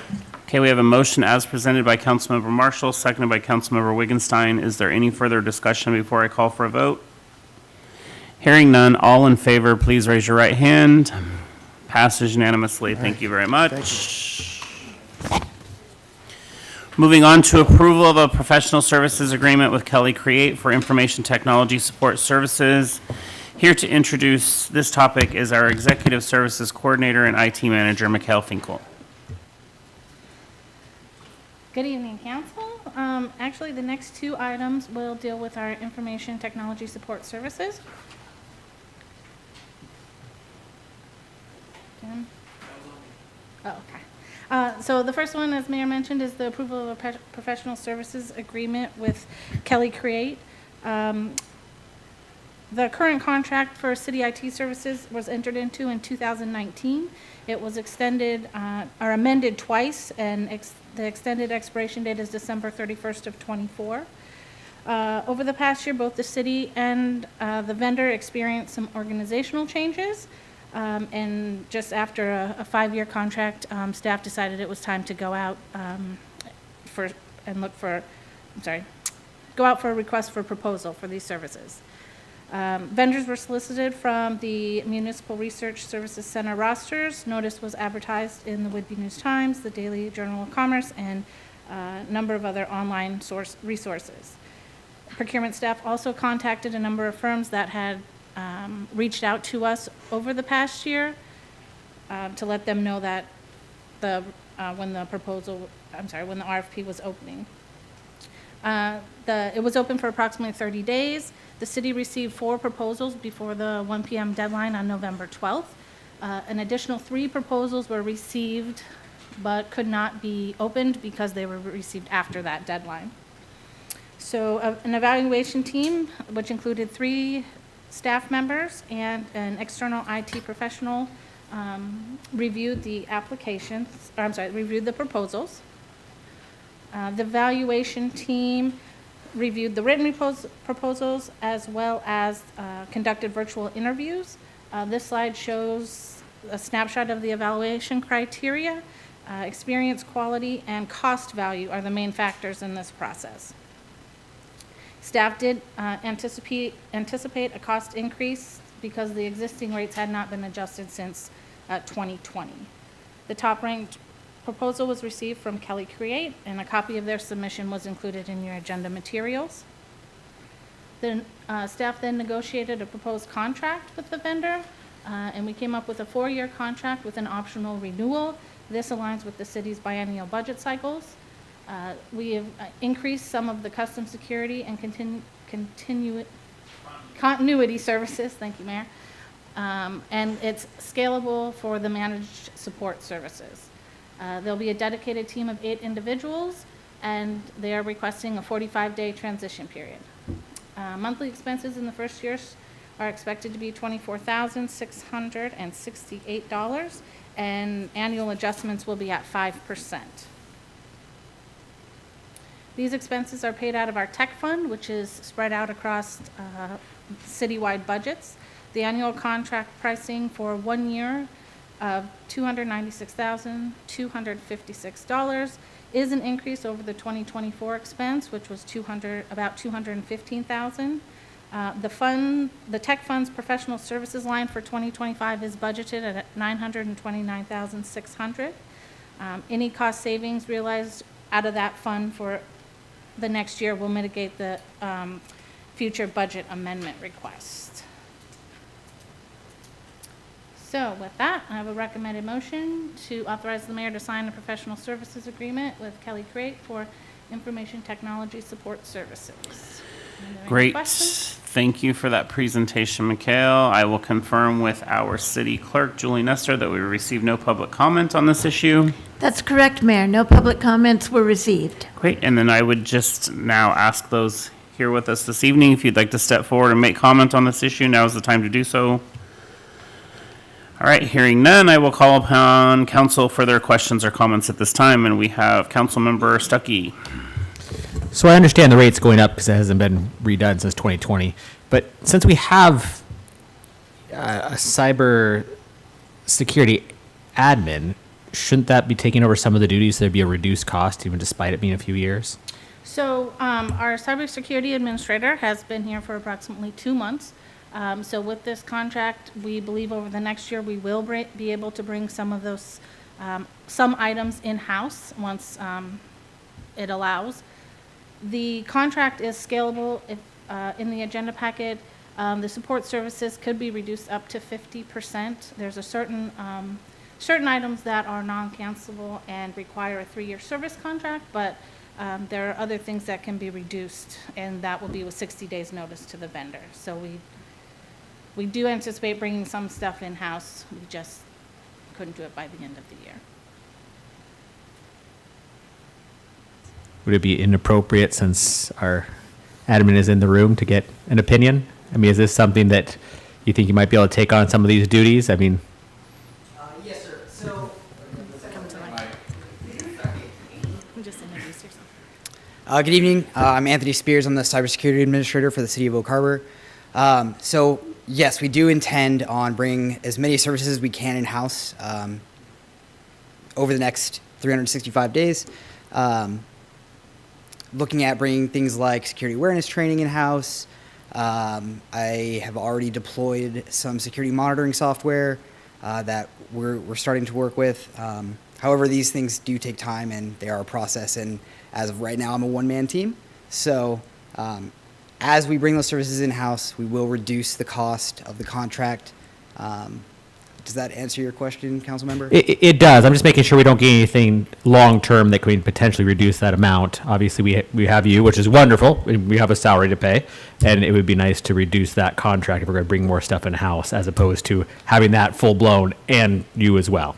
Yes, sir. So we worked with Kelly specifically for that, to have that contract be scalable so that as we bring services in-house, we can reduce that cost and we're spending our money wisely. Great. Thank you so much. Yes, sir. Thank you, Councilmember Stuckey. Anybody else for the good of the order? Hearing none, I would entertain a motion. Don't all jump at once. Councilmember Stuckey. I move to authorize the mayor to sign a professional services agreement with Kelly Create for information technology support services. I second the motion. All right, we have a motion as presented by Councilmember Stuckey, seconded by Councilmember Morrow. Is there any further discussion before I call for a vote? Hearing none, all in favor, raise your right hand. Passes unanimously. Thank you very much. We're going to move on to approval of Third Amendment to Professional Services Agreement with Sciemptive Technologies Incorporated. And here to talk about that with us this evening is, again, Mikhail Finkel, our Executive Services Coordinator and IT Manager. So, as I mentioned in the previous item, our current agreement with Sciemptive Technologies is set to expire on December 31st. With the approval of the last item in the contract, Kelly Create will need approximately 45 days to onboard. As you can imagine, this is not just turn it off, turn it on. There's a lot of coordination that will be happening between the two vendors. So we have negotiated with Sciemptive to extend their contract for a 30-day period through January 31st of 2025. And this overlap will minimize disruptions in service. Oh, I'm sorry. So, recommended motion is to authorize the mayor to sign the Third Amendment the Third Amendment to the Professional Services Agreement with Sciemptive Technologies. All right, and before we open this up to council, I know, Mr. Morrow, you're excited to go, but I need to confirm that we've received no public comments. So, Julie? That's correct, Mayor. We've received no public comments. All right, so we've received no public comment. Is there anyone that is here with us this evening that would like to step forward and make comments? Hearing none, I would request, now I will call upon council for your questions or comments. Mr. Morrow. Or motions. I move to authorize the mayor to sign the Third Amendment to the Professional Services Agreement with Sciemptive Technologies Incorporated. Second. We have a motion as presented by Councilmember Morrow. It's seconded by Councilmember Wittgenstein. Before I call for a vote, is there any further discussion or question on this issue? Hearing none, all in favor, raise your right hand. Passes unanimously. Thank you very much. Thank you. Other items for consideration, we have the purchase authorization automated sidearm loader refuse truck? Okay,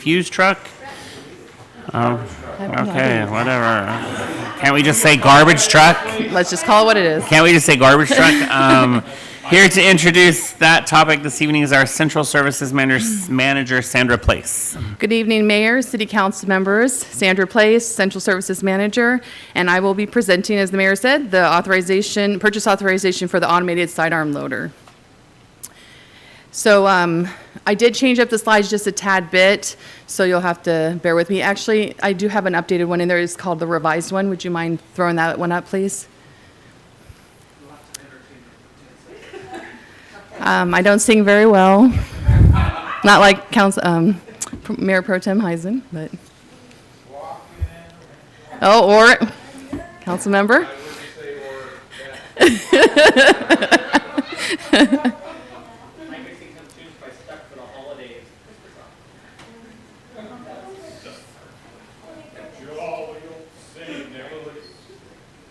that the one? Yep, thank you. Thank you, Timmy, I appreciate that. So included in the biennial budget, sorry, are we ready? More singing? No, okay. Well, included in the biennial budget are funds to purchase an automated sidearm loader for the solid waste division. Per OHMC code, we do need to formally bring this to council because it is over the $50,000 limit. And you might be asking, why are we doing this in December of 2024 when this is a 2025? Well, we actually have a cabin chassis reserved for us right now. It went on the production line yesterday. So if we choose not to approve it today, that's fine, it will go to the next city. But right now, we would really like to get that locked in for the city of Oak Harbor under this price. And we will also be grandfathered in under the emissions, so that gives us even a lower cost at the moment. So I did add in these two slides, because I didn't tell you about the operational need. I said it in the agenda bill, but I didn't put it in the actual presentation. So operationally, our routes are at capacity. And there are 13 more developments that are either brand new, under construction, or are in the development review process. In addition to that, we anticipate more to come under the expansion. Secondly, if we are able to do this, we can change up the routes so that they are shorter and they can actually do the other tasks that they need to do, such as roll cart and dumpster maintenance, and more training for our staff, and the ability for them to cross-train across divisions if that is their desire. And this also provides additional redundancy, because one more truck is needed for when we actually maintain the vehicles, and I'll explain that in the next slide here. Mechanically, we're finding that we cannot get these trucks in fast enough. They're being used on the routes Monday through Friday, you know, the 7 to 3:30, and it's been a challenge to get them in to even get preventive maintenance done. We have 2 trucks at the shop right now that are down, which puts a hindrance on the operations side, where we can't rotate them in to get them preventive maintenance to be able to prevent the repairs from happening. So it's been a challenge lately for us to do that. This additional truck will make sure that we can have that availability. So we're being more proactive versus reactive. So there's several reasons why we need them. We're going to utilize the Sourcewell contract, just as we have before, to keep the fleet consistent. So we're suggesting to use that. It will save us time. They've done the competitive bid process for us, and we've been a member since 2006, and it's just worked really well for us. Discounts, this is a great one. This is a great slide because it shows that we're not only going to get a 25% discount because we're using Sourcewell. In addition to that, we have an early payment discount of $9,500 that we always take advantage of. What that allows us to do is basically when the cabin chassis is done and ready to go to the next piece, we've taken deliverance of it at that point. So that gives us that opportunity to pay the early amount of the cabin chassis, which saves us an additional $9,500. Then we also have to look at that RCW that you hear about every time that I bring up for the anytime we do a purchase of a vehicle, is that we have to look at EV. We have to look and see, can we actually go that route? This is an amazing number. In order to do EV is another $406,000 on top of the $485,000-ish that we're asking for. That is a price of a fire engine. I mean, that's amazing to go EV. Obviously, we can't do that. In addition to that, it's not just about buying the vehicle. We'd have to change around a lot of the infrastructure in the mechanic shop. There's more training to be done, but for both the operators and the mechanics. So it's just a lot for us at this point in time. The funding, we have budgeted $475,000. We were so close. We're over by $828.41. That will be absorbed in the operations budget. We were hoping, but we didn't quite get there on that one. And then I have the motion for you. Utilizing the source bid contract. Thank you, Sandra. I will confirm with Julie that we received no public comments on this issue. That's correct, Mayor. No public comments were received. Anyone that would like to step forward and make public comment on this issue at this time, now is the time to do so. All right, hearing none, I will call upon council for their questions and comments at this time. Councilmember Wiesner. Thank you, Mayor. So just got a question, as we, looking towards the future, right? And we're talking about density and, affordable housing. And one of the ways we're creating affordable housing is through density. And, when we do a development now, of course, we have to not only deal with fire turnarounds, but we've got to deal with garbage truck access.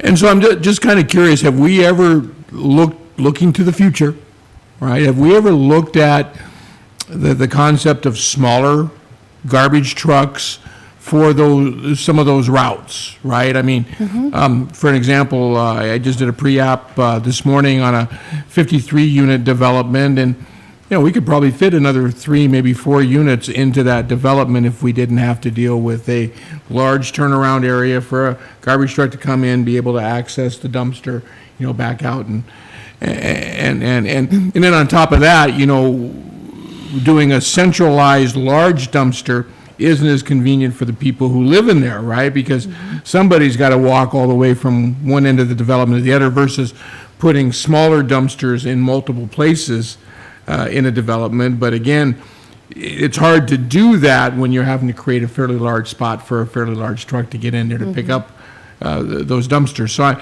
just a part of that overall thought. I mean, quite frankly, we just have to change our way of thinking. I mean, we're talking about changing the way that we get developments to the city. We're talking about changing the way that we like to see those developments developed, because we're trying to change a trend. I think somebody said earlier, trends that take decades, often take several years to change. And so, I guess I'm just planting that seed, that's part of that density equation. And so I guess Absolutely, thank you. I just guess that challenges is, again, it's all of us working together, Public Works, us, planning, community development, fire, all of it, right? Absolutely, So, thank you. Thank you.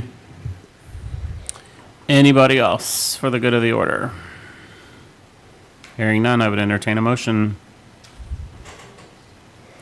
Councilmember Wittgenstein. I make a motion authorizing staff to purchase one 2025 Peterbilt automated sidearm loader truck in the amount not to exceed $476,000, utilizing Sourcewell bid contract number 32824, Peterbilt Motors, and contract number 110223. What is that? Labrie. I don't speak French. Is it French? Motion made. All right, we have a motion. Second. We have a motion as presented by Councilmember Wittgenstein, seconded by Councilmember Marshall. Is there any further discussion before I call for a vote? Hearing none, all in favor, raise your right hand. Passes unanimously. Thank you very much. Thank you very much. There being no further business, is there a motion to adjourn? We have a motion to adjourn proposed by Councilmember Morrow, seconded by Councilmember Wittgenstein. All in favor, raise your right hand. Passes unanimously. We're adjourned at 9.